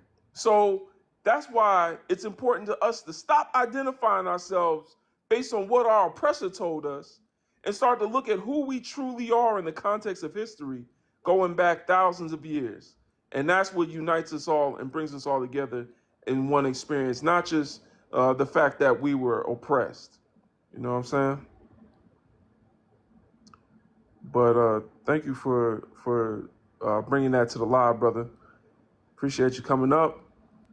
Appreciate you. Yes, sir. And everybody, tap like. We are behind. I need y'all to tap like. We gotta get to 50K ASAP. Thanks to that Sister Kira for getting us to the halfway through the live goal. Send gifts to the panel. Send a rose. It don't matter, even if it's a small gift, just to let the algorithm keep pushing us out to brothers and sisters that need to hear the message today. We're going to go to the next guest. Smart Sister, I see you up here, though. Did you want to say something, sister? Smart Sister's my co-host. No, you all can. I can wait my turn like everybody else. All right. Appreciate Okay. you, sister. But yeah, so we're going to keep going. Let's get to 50K likes, y'all. Just tap a little bit. We got 130 people in here, brothers and sisters. I see y'all because when it shows who's tapping like, I'm seeing nothing but melanin. So I think we found the right algorithm to be here. So we're gonna keep it going. Black neurodivergent, what's going on, sister? Give us your age, race, and pronouns, please.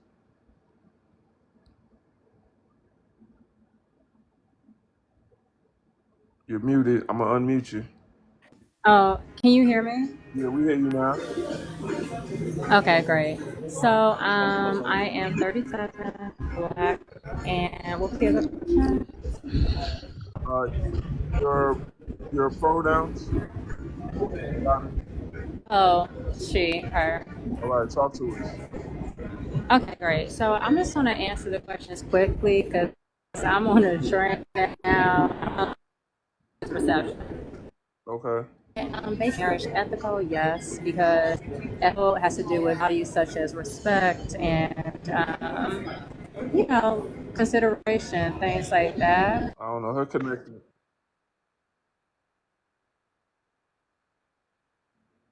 I don't know. Her connection too bad. I'm not sure.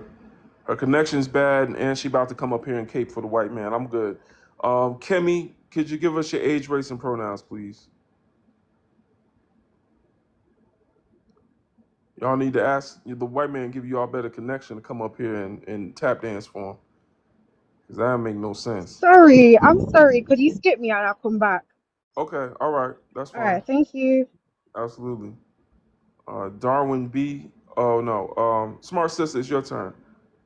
Uh, Go ahead, talk to us. Okay, okay, I'm still weary from the sister earlier. What's her name, Monet or somebody?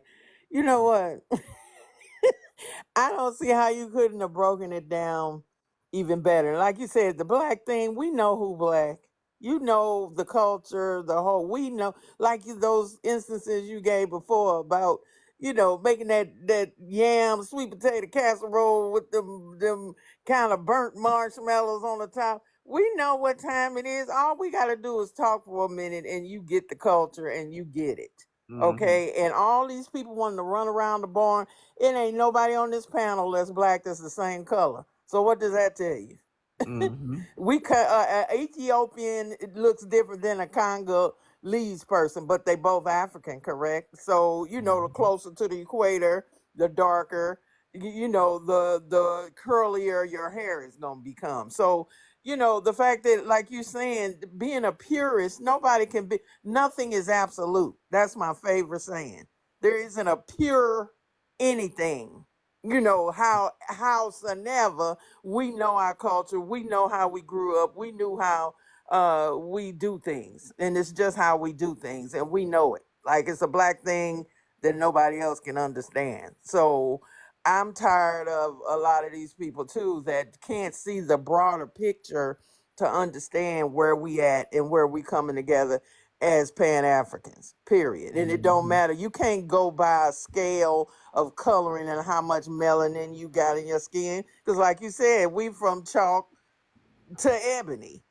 So what? Oh, I'm more black because and then you got dark skinned black folks that's about as white as they come. You know what I'm saying? So let's just quit playing games, people, and be real about what is going on. And like you said, the history we have as a people, that's thousands of years, and then you want to take what a white man told you in the last couple hundred pretendians and try to come with some garbage. No, please stop. Just do your homework. Read our scholars, listen to our scholars, understand they didn't put it all out there. Why are we tripping? And like you said, and don't come up here caping for white folks. Because like I tell black folks, in your mind, what would the world look like if they had never existed? Mm. What would the world be right now if they never existed? And Wow. YT people I'm talking about. Yes, there you can have a brain and you can figure things out and you can have a thought process. So how would the world be different if they never existed on the planet? Let's think about that. How would we be thinking right now? So that's all I got for right now. Wow. Wow. That's profound. That's real. I mean, wow. We wouldn't even be thinking of, we wouldn't even be accepting a certain level of inhumanity and treatment towards people. I know that for certain. I know we would at least be humane to people, because we wouldn't Thank say, you. you know what I'm saying? We wouldn't say, Right. you If have you a did, different. if Yeah. we had gotten along, oh, okay, I'm gonna come. Oh, okay, I'm gonna give you some fruit. You gonna give me some. What? You didn't have somebody coming, unaliving, graping, categorizing, trying to dominate. Rather than share. Mm-hmm. That's my whole point. We share. All people of color, other places share. It was not until that thing came along Mm. and tried to dominate, take, do whatever. That's when everybody's issues started, correct? Mm-hmm. Yep. And I'm not saying Asian people, Japanese don't like Chinese. Chinese don't like, what. those natural human things may happen, but think about it. Nobody got in a boat and went and pushed that shit on anybody else. Okay, we all had maybe a little tribalism, but it stayed right there where you was at and you faced it yourself. Okay, you did not get on a boat and push that on every damn body else. See, that's my point. So of course you're gonna work things out if it's just you and them, your neighbor, your fellow tribe or opposite tribe. But did nobody get in and try to take over everything and everybody else? And I just put it out there. I don't want to hear no kumbaya bullshit or no white tea people. Oh, you're a racist. Hey, we should have been more racist. In which we can never be racist. But you know what I'm saying? Like Malcolm said, you didn't land on Plymouth Rock. Plymouth Rock landed on you. What if we had everybody, natives, indigenous, whoever, if they had fought a little harder against them too and not allowed them, gonna let them unalive during so-called Thanksgiving?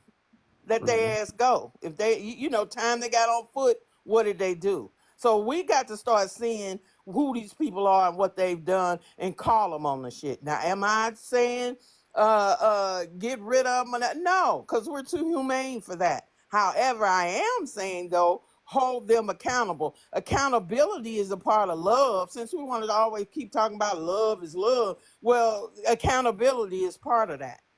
And they need to be held accountable, period. There you go. You can't have love and injustice at the same time.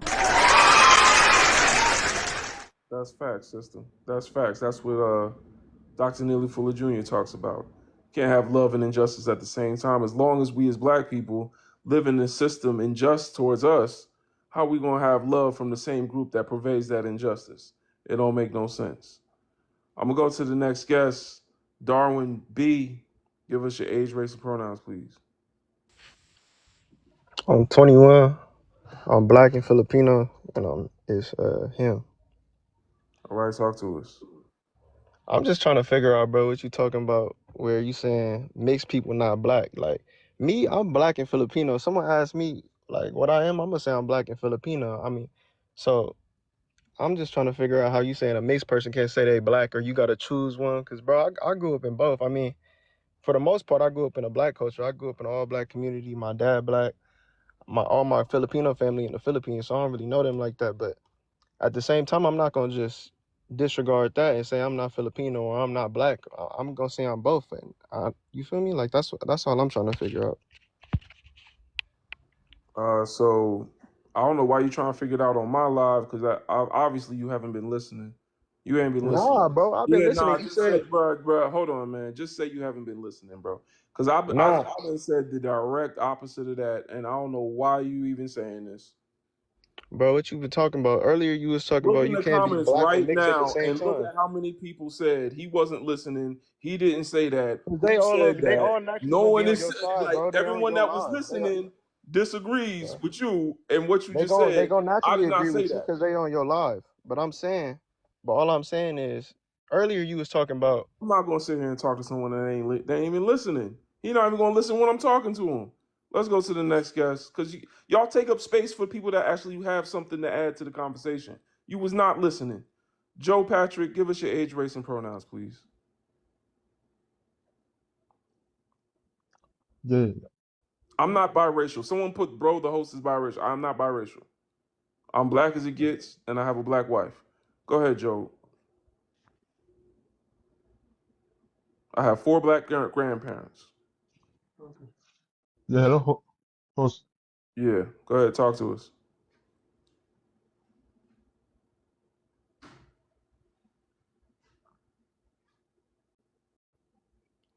Joe Patrick, are you there? Yes. All right, talk to us. I just want to clarify something because there were some people that came in and they were talking about me. I just want to make sure that my point was that I agree with the first one. I just disagree with the second one. That's it. I don't know why they are saying that I am anti-black or anything. I just made a point that me personally, I don't think that it is not ethical to marry something white. That's it. I don't know how that's something that you can be Oh, anti-black you was up here for saying earlier, Joe? yes, yes. Oh man, okay. I forgot. Okay, so I don't think I think there might even be a language barrier, so I don't even want to go in too hard, but we've already put that argument to rest. I don't.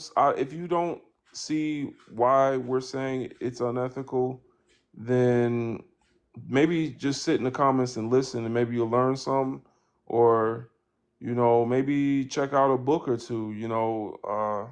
I could refer some books to you, but I'm not here to convince you one way or the other. I mean, I'm not here to convince you. I'm not here to change your mind. Like if you don't get it in 2024. It is 2024. So if you don't understand yet, then you ain't gonna get it. It's okay.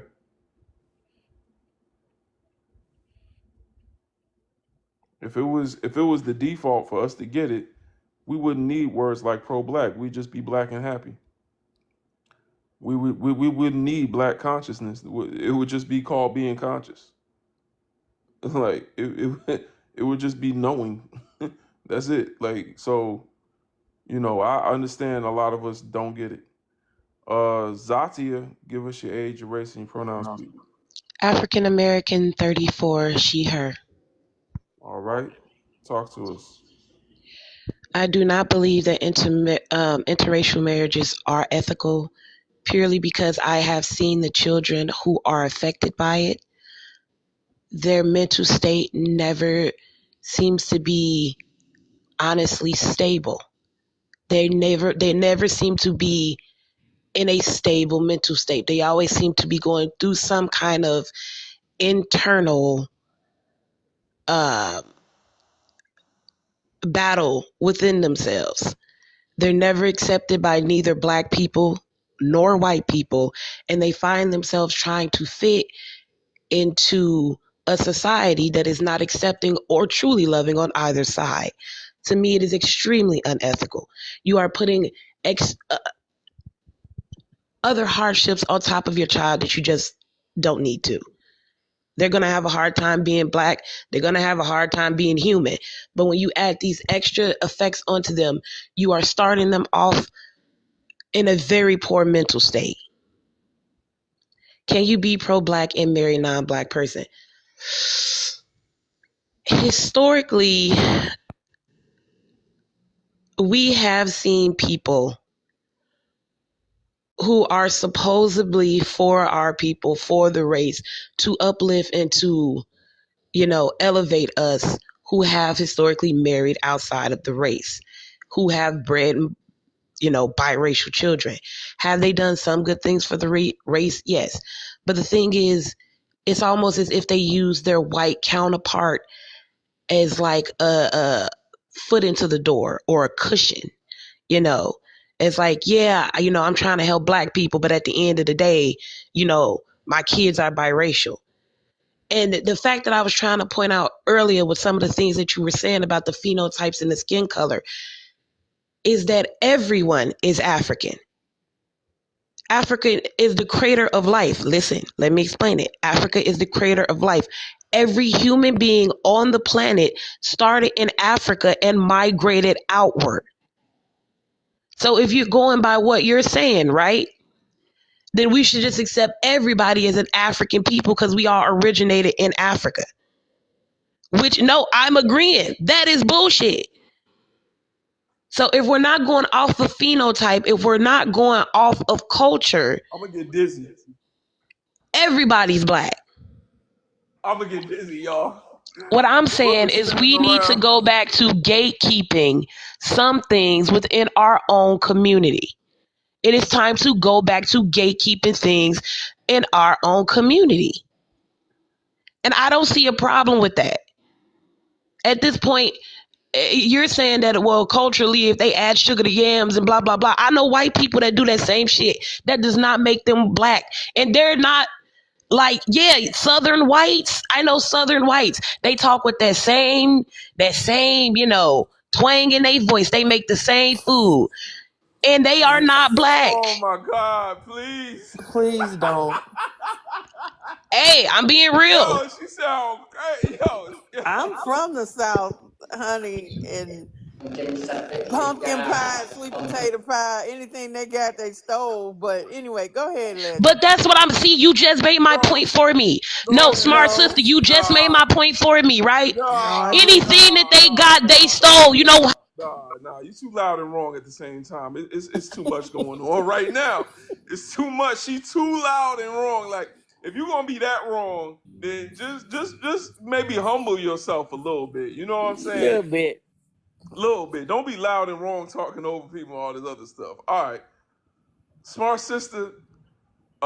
Go. Do you want to take this one? Or No, you go ahead, and sis, just we get the spirit. I understand the spirit of what you're saying, but like you said, a lot of that is wrong because Neanderthals are not Africans. Okay, so okay, brother, go ahead, go ahead. Neanderthals are not African. Absolutely. NY, you got a lot of noise. You got a lot of noise, brother. I don't know where you at. If you got that much noise, you might not want to unmute yourself. So man, so Kojo was up here, brother Kojo. Do you want to talk? It's about how we are all African in that rhetoric. Man, I don't know exactly. I don't know what I just heard, but it wasn't right. I mean, in this in the name of being real or being whatever, I don't know. That wasn't real to me. I'm kind of lost unless you're talking about a out of Africa theory, but even the L3 made it with something else outside of that. So I don't understand what that is. But we even got uh, people in South Africa that made us really look at and check ourselves. We when you're looking at how we as a mindset have been cultivated into a culture that make it seem like if I could just get closer to white tea, everything will be all right. But no, no, no, no, that's not the case. That's not the case. The closer that we get to ourselves and our ancestors, what we stand for, the better things will be. We have been most of my life, I've been looking at how we left the country trying to be close to the city, how we got in the city and try to get closer to another demographic in order to get a piece of the so-called American pie. I don't want the pie no more. Take me off the monopoly board. Mm-hmm. Total separation is what I'm all about. It got nothing to do with all that stuff. I mean, in order to be real, let's get real. We don't own nothing. I work for industry right now, and I ask my brothers and sisters, do we own one of these? Mm. I wonder why we don't own one of these, because we're too busy hating ourselves and Yep. fighting each other. Mm-hmm. But somebody else on another demographic can come with the same energy and we'll give them much respect. We'll get out the way. Mm-hmm. That's our attitude. No, but Zacia, you keep saying that's the point you was making, and we do feel like you talking out of both sides of your mouth because we do feel like what you were saying was rooted in truth, but then you would take that truth and use it in a way that says all people are African. That is the most wildest statement. I like. We asking y'all to identify yourselves back to a land history and culture before the transatlantic slave trade, the Middle Passage, and for some reason, y'all are going back 100,000 years to the Great Bottleneck Migration, where people decided to leave Africa. Like you're going back to like the beginning of civil, the earlier time in mankind's history, where and They hadn't and, even invented and that bronze wasn't yet. even a human.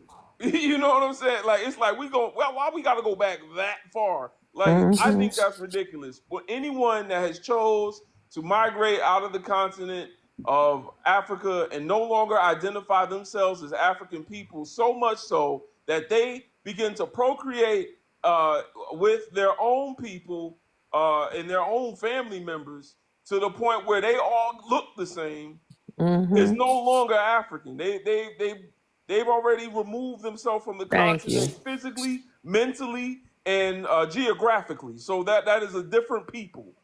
So, and then when you talk about African Americans, for example, we didn't choose to leave the continent of Africa. We still retain our African phenotype for the most part, and then we also still culturally identify with our African identity. So at the end of Correct. the day, that saying everybody is African is the wrong way to go about this conversation. Yes. No, I no, mean, hell no. Neanderthals, I'm a gatekeeper. I'm gonna keep. cannibalized their own Yeah, people.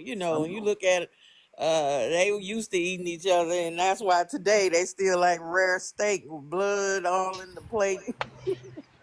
So it is what it is.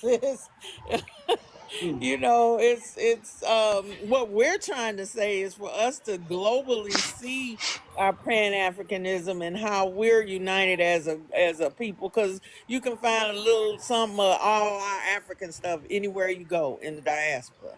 No, I'm gonna get. German I'm gatekeeping people in Africa. are I not ain't with that. doing what we do. I mean, they eat blood sausage and all that kind of shit. Like I said, Well, that's where my they problem. came from. That's My not where problem. we came from. Yeah, my problem is why we trying to give everything we are back to other folk. Right. I mean, what It's not. are we gonna gatekeep any damn thing? Thank you. That's the only No, point I was trying to make. but you're not gatekeeping when you say everyone is African. You're talking out of both. I think I don't know. Some of us, I don't know. You're talking out both sides of your mouth. I No, don't this get is it. what I meant when I was saying everybody African. By the things that you were saying about, hey, if they're lighter skinned, if they don't meet this phenotype, right? By that definition, right, everyone would be African. By the definition that you gave earlier, by the examples that you gave earlier, No, that's not everyone would true. be African. That's not No. true. That is empirically not true. That is not what anyone said on this live. That's No. not true. Like I don't know. Like, just say you don't know what you're talking about. We're gonna move to the next. I'm not doing this. We got someone that's been up here waiting. Kimmy, what's going on? Give us your age, your race, and your pronouns. Hi, I'm Kemi. I'm 22 and I'm British and I'm a she, but I'm also Nigerian and I'm Yoruba. And in like my culture, we understand the importance of generational wealth, especially intergenerational wealth. And we understand that even to the point of tribalism, which I don't agree with, but my parents are both Yoruba. They married the same tribe, same country, and they're both black, and so did their parents, and so did their parents, and so did their parents. So I would want to date someone black. They don't have to be necessarily Nigerian, but like they need to have a just be tied to their roots, you know what I mean? And I feel like it's also a way of survival because they're the only person, like the only other race where you can have their lived experience. Like you understand what it's like to be anxious around police. You understand what it's like to be followed in a shop. You understand what it's like to be called like slurs. Do you know what I mean? And a white person, even though they can empathize with you and they can feel like sympathy for you, they can never have walked in your shoes. And that's one thing a black household can do, and especially for your children, because a lot of mixed children may grow up and of course their moms or their dads who are white will try their very best in some cases. In some cases they don't bother, but that's a different conversation. But they can never have lived in the shoes of a black person or even a mixed race person, or just never lived in that shoes. While a black person may be able to like be more of a support, a survival, we're thinking generational wealth, epigenetics as well, because genetics is very important and our DNA carries a lot of who we are. So yeah, those are the reasons. I understand why people date white people. I feel like in the West, it's very it's now become a social media trend. I don't know if you guys have seen on TikTok, pasta and lobster. Oh, I'm gonna get my white boy and he's gonna be like taking it on dates and he's gonna spoil me. And it's like, I don't think these people know white people in real life, because my black girlfriends are getting cheated on, yeah, by their white boyfriends, by Connor. And at the family barbecue, they're calling her Curious George. Do you get? So it's not all rainbows and sunshines over in the snow. Like, let's be realistic now, because at the end of the day, just because it's a marriage doesn't mean that race just becomes obsolete. It's obviously still going to be there, and especially if you're a woman, the hierarchy of a woman and man in general. So those are just things to consider. But obviously, everyone can do what they want to do. But that's just my opinion. So yeah. That's real. That's real. Shout out to my Yoruba brothers and sisters. Thank you. Absolutely. Yeah, that's real. Thank you for that addition to the conversation. I think that was something that needed to be pointed out. And y'all don't forget to keep tapping like. We're trying to get to 100K likes. Keep tapping like. We got to get up to 80K. Yeah, please keep the likes going. We got to get to 100K before the end of the live. Kojo, give us your age, race, and pronouns, please. Actually, no, you don't got to. I'm sorry, brother. You know you don't got to do that. Talk to us. For those that don't know, I'm African American, living here in Mississippi. I'm 56 years old, and I'm proud to be who I am. I know who I am, and hey, that is what it is. You know. Absolutely. But I think that's very important to bring it out because we got a whole bunch of Nigerian brothers living in Canada right now, and you know what I mean. And I think it's a lot of things that we really need to consider as far as self-love. When we look at it, it looks real strange to me because, it's ironic, down here in the South, that's not prevalent. But when you go into the Midwest or, like Washington State, you see it everywhere. You know, it's like a normal thing, but it's not so normal when you got the children struggling with identity crisis and then you put them in a precarious situation because we know how children can be. I had a hard enough time growing up myself of being bullied and being the bully.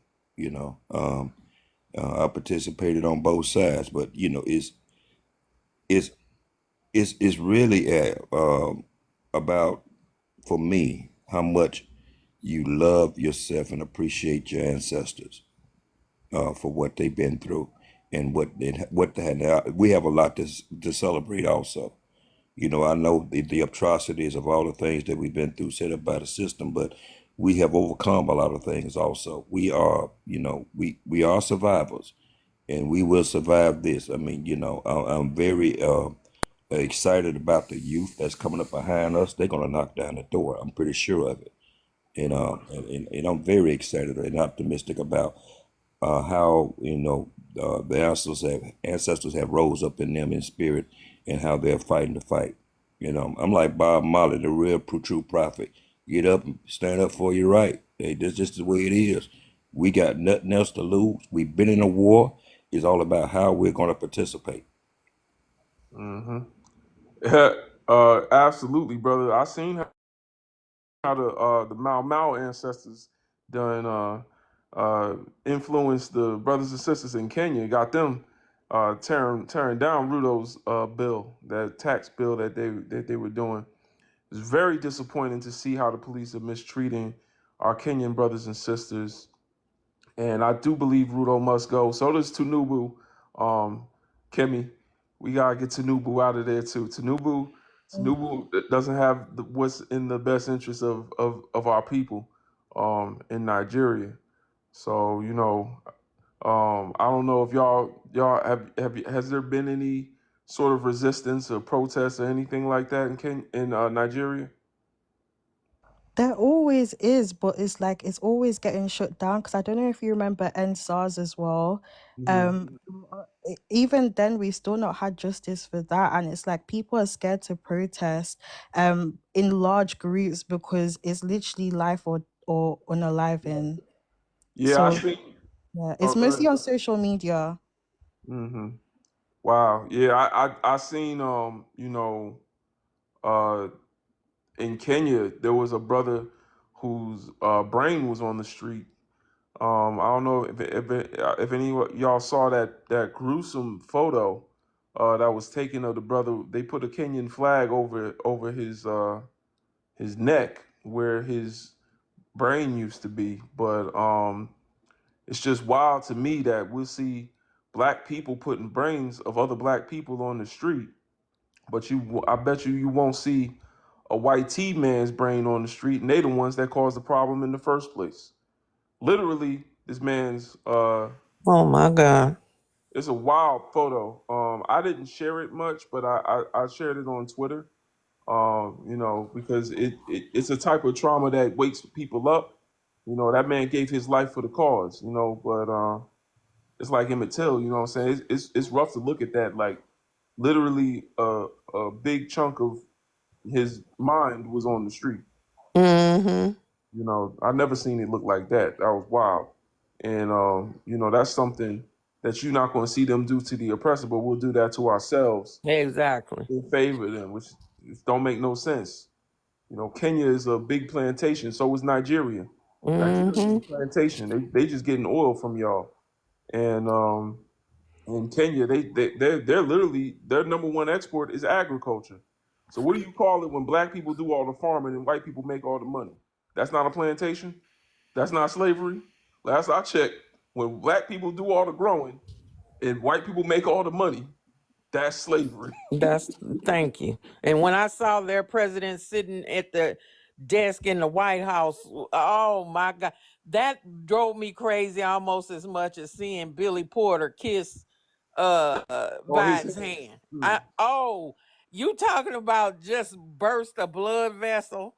Mm. Jesus. Oh my God, just the coonery.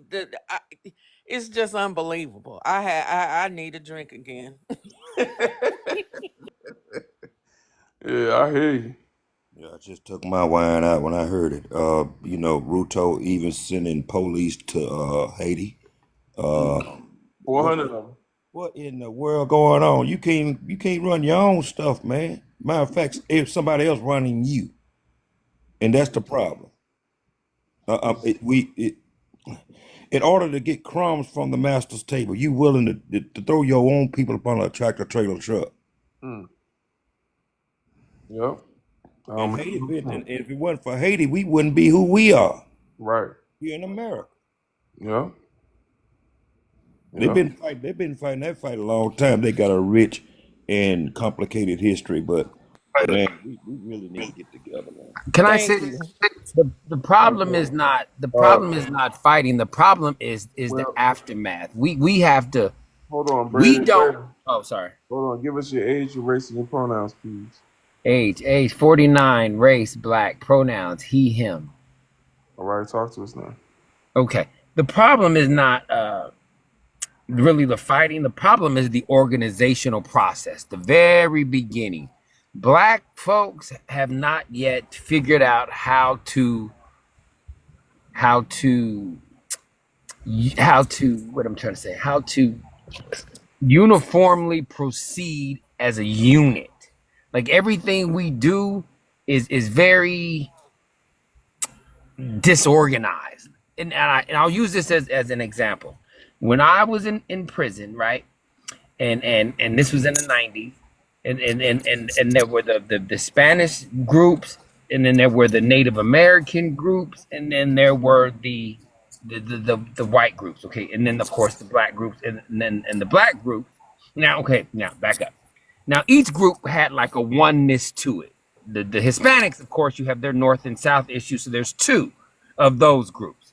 But the white people have one group, Aryan Brotherhood, or they have another name, but it's usually just the one group that runs everything for their people. But when you get to the black people, it breaks off into the Crips, and then the million groups of Crips, and then it breaks off into the Bloods, and then the million groups of Bloods, and all of the other ways that you can break it off. That said, what I'm trying to say is the black men have not yet figured out how to communicate effectively and then proceed as a group. And until we get down to the very basic nature of being able to communicate, everything else is a failure. And black men have not learned to communicate well, which is how these white men who have mastered this art of communication, even though it is manipulative as hell, they have mastered the ability to Kevin Gates actually said it. It's like it's to cast spells, right? They come in with an agenda and they basically sell you this idea, which is basically your own demise. But they have presented your own demise in such a way that, say, Ruto and Tinubu and all the ones who came before them buy into this colonialism suicide pact. That's really what it is. It's a colonialism suicide pact that is only meant to destroy you and your own people. And I just think, and that's really the problem with all of black men across the globe. Like even now, you have all of these immigrants, I'll say the Africans and the black ones, coming to America, and they get no assistance from the black Americans, right? The majority of their assistance is coming from the other immigrants, which are not necessarily black. That in and of itself is a huge problem, and it's going to have disastrous consequences in the future because you're separating, or we're separating ourselves from our people. Like Tariq Nasheed is a great example of this huge unnecessary fight that we're having with the non-American black immigrants that really is only harming black Well, people. he was a pimp, so anybody listening to Oh him, well. see that, yes, we have figured it out. We know what we need to do. The fact of the matter is, you got to get the right mindset to execute. We know Okay. what to do. The fact of the matter is, too many of us suffer from intergenerational trauma, and then we're like Lennon just said, we're willing to unalive each other and not the YT man. And if you want to look at a leader that I love from Haiti, is Jean-Jacques Dessalines. Go look him up. And if more of us get like him, we will be straight. That's all I got to say. Go look him up and see what it is. Yeah, we keep falling for the lie that we can't figure it out, or we didn't figure it out, or we did. No, Right. no, no, no. We just got to get the ovaries and the balls to do what we need to do and not be scared. That's the motherfucking problem. Okay, the Ooh, plan is smart there, sister. everything is there. Just are you willing to put your life on the line and do what you got to do? Some of us are, some of us are not. And some of us that are not are so damn scary, we running up behind and we'll run interference for the white man. But if you look Right. at Jean-Jacques Dessalines and do what he did, then we'll be just fine. My Trust question is, and believe. why are we not strategizing Okay. Who like said we Apex? not? No, no, We You might hold on. not be in the group. My point is I get it. We can all have a fist fight in the middle of the street. That's not the point of what need. That's not going to win us anything in 2024 because we Ain't don't have. nobody talking about a fist fight. Can I It's finish more my than one point? way to skin a cat. And it's a whole bunch of us doing stuff. See, that's the other thing.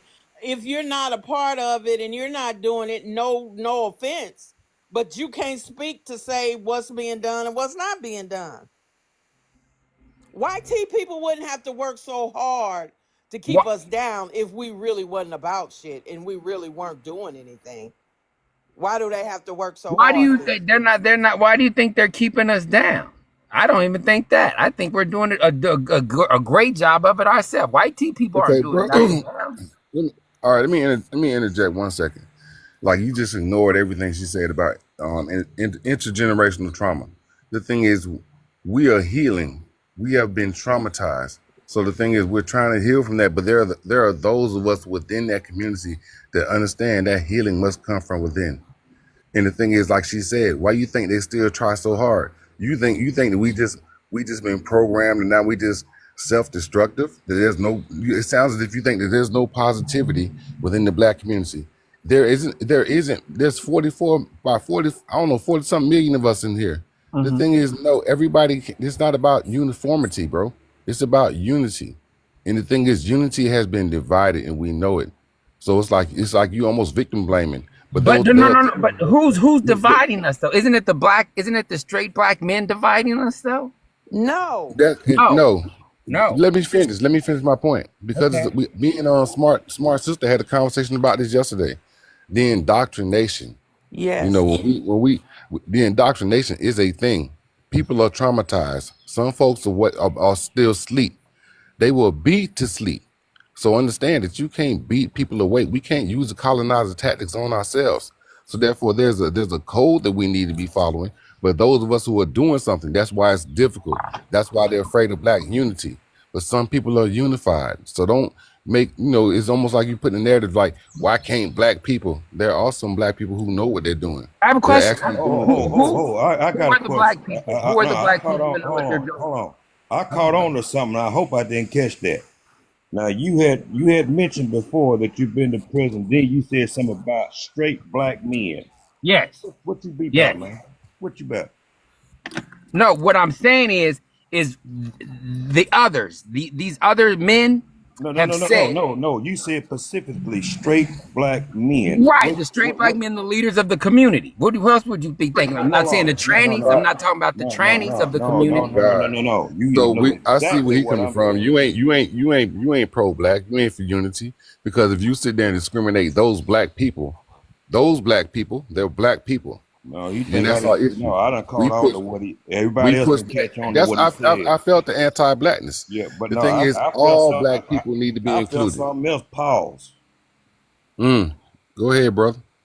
Yeah, I mean, What you know did you why I feel? said. No, no, no. I want to know what you felt. Because in the last 50 years, while these boys have been killing each other in the streets, did you Hey, have that please don't same say that. feeling? Please don't No, say it no, on That the no, no, same no, live. no, feeling? no, no, no, Say no, it on the no, live. no. What did You you need feel? no, I no, want you to no, explain what you felt. no. What did you feel? I know. No, I know what you feel and what you felt. And what is that? What is that? You know, everybody. Hey, everybody put a one in the chat if everybody know what I'm talking about.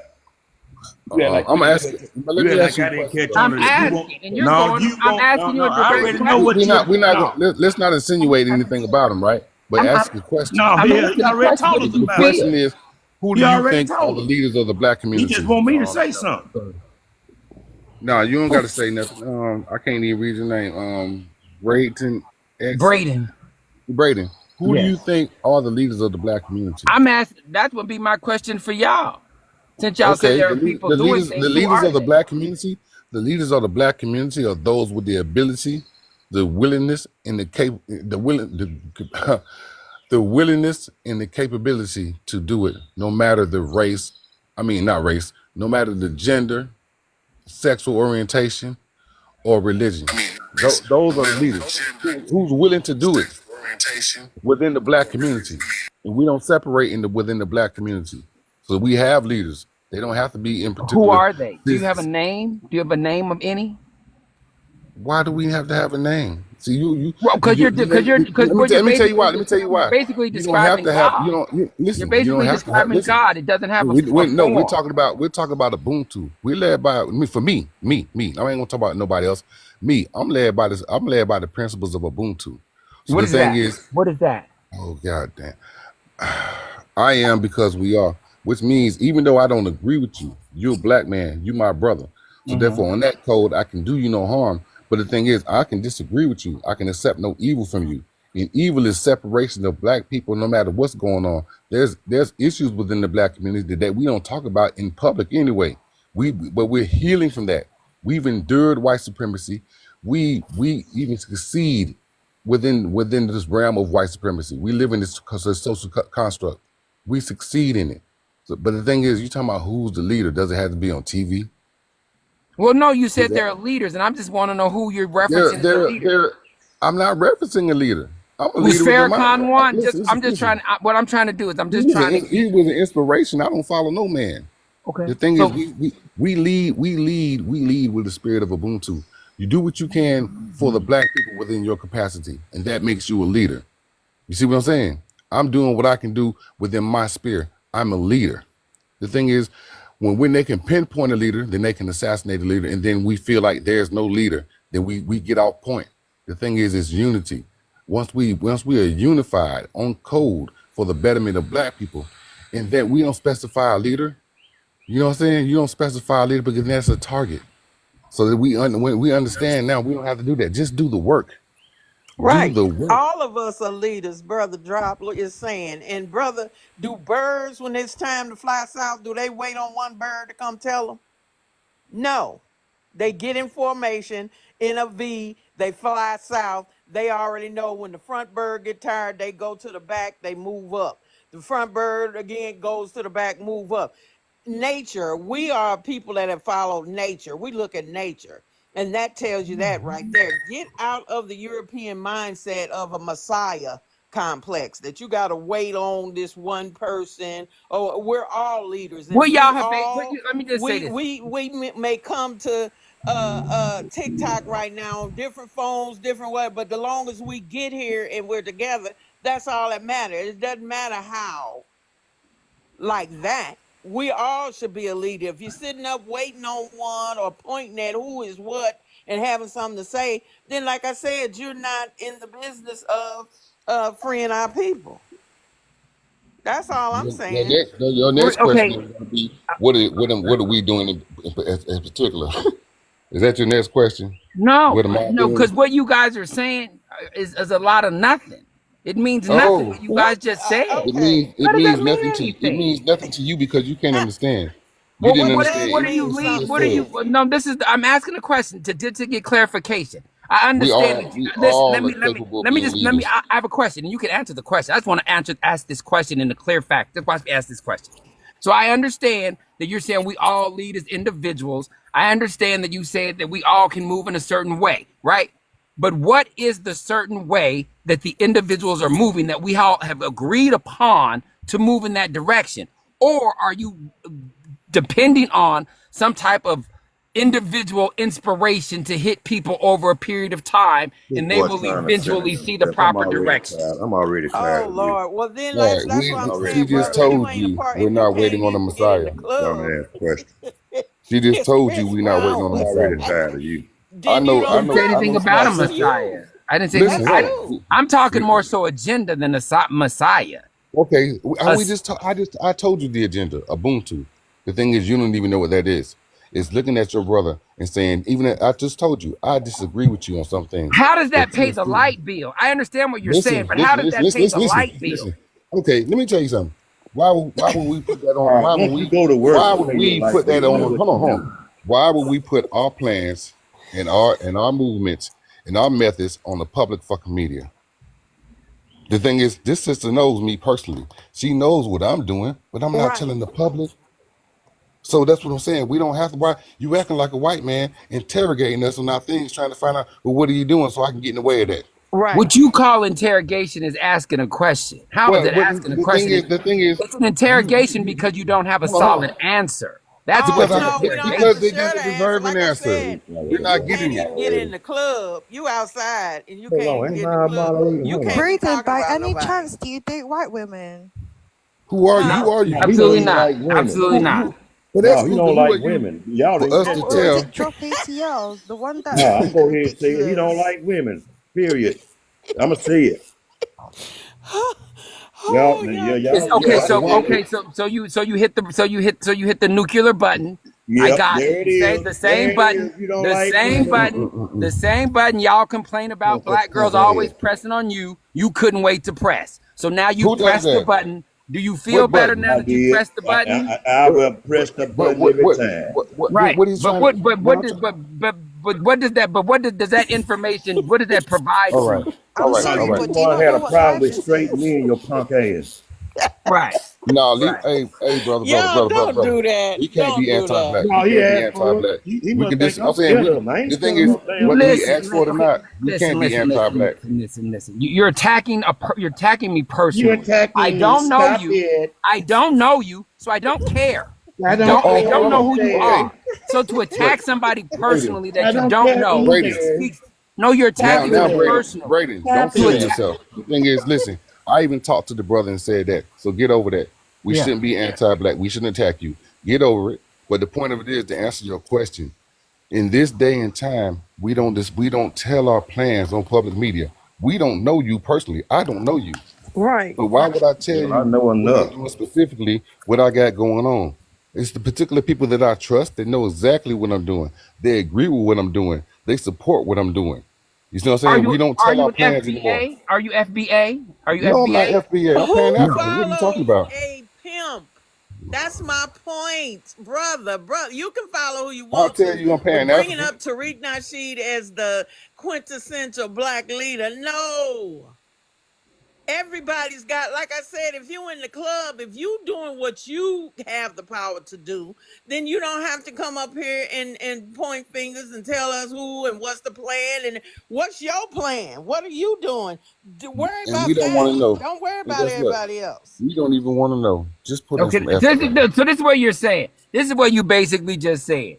You basically just said we're having a potluck, but I'm not telling anybody what to bring. So, but bring anything. So basically, we're gonna end up at a potluck No, where everybody because brought only No, fried certain you're not chicken people understand. and gonna You're be not everybody gonna invited be to understanding, eating my fried potluck. chicken bro. Boo. because you didn't tell people Braden, what to bring to the potluck. Braden, Is Braden. that a You not better Oh, listening. honey, analogy?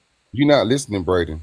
You're really you're not not. listening. What I try to boom to is, Okay. I am because we are, and that's the mindset to That's look at it. each other. I am because we are. Once you do that within your sphere of influence and relationships that you build, then you create methods and Right. you create structure and you create this infrastructure, this industry that you're talking about.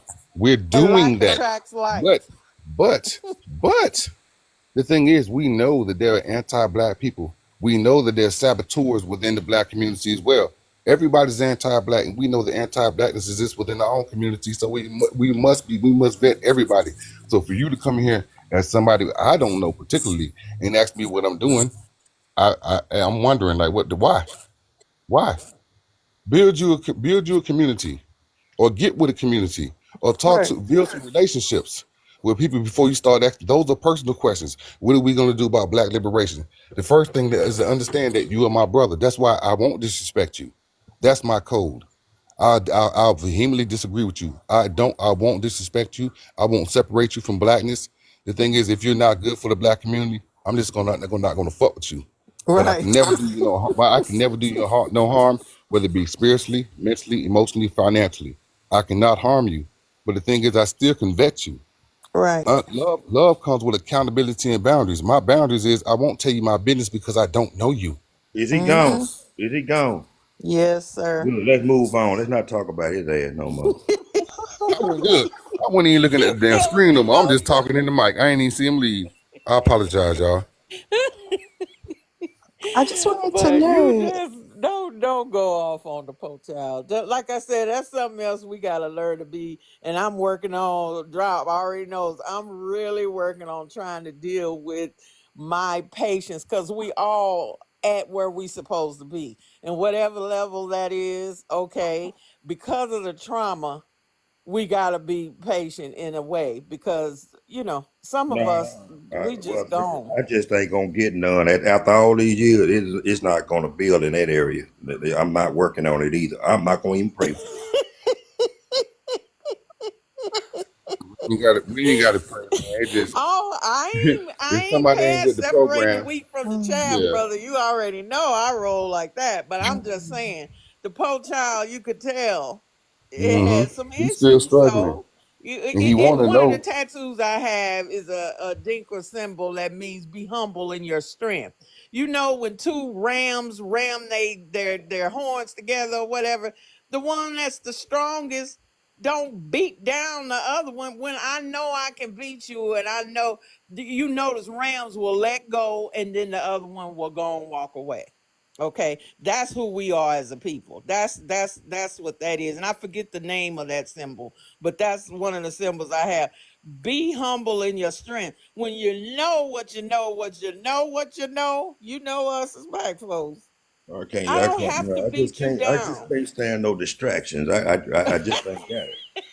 But but it's distractions okay. exist, People big bro. learn They from gonna that too. exist. But No, he's but he still a was black. He's being still a black purposely person. obtuse. Like he was actually He being purposely was, but he obtuse. couldn't Like help he it knew though. what I we were mean, saying, and he was doing that to be divisive, and that's my issue because we're having a brilliant conversation right? about African philosophy, and they do this when we're trying to get somewhere, and I feel like Yes, it's an yes. agent of white chaos. But yeah, that's like how, do you know when you're having conversations about like if you're a woman, about being a woman, and men come and be divisive about being black or trans or whatever, and people come and be divisive. That's what that was. Yeah, but then you can learn from it, because then now you see where he was I at. don't want to learn nothing from it. No, we can learn from negative experiences, like learn how to deal with them better.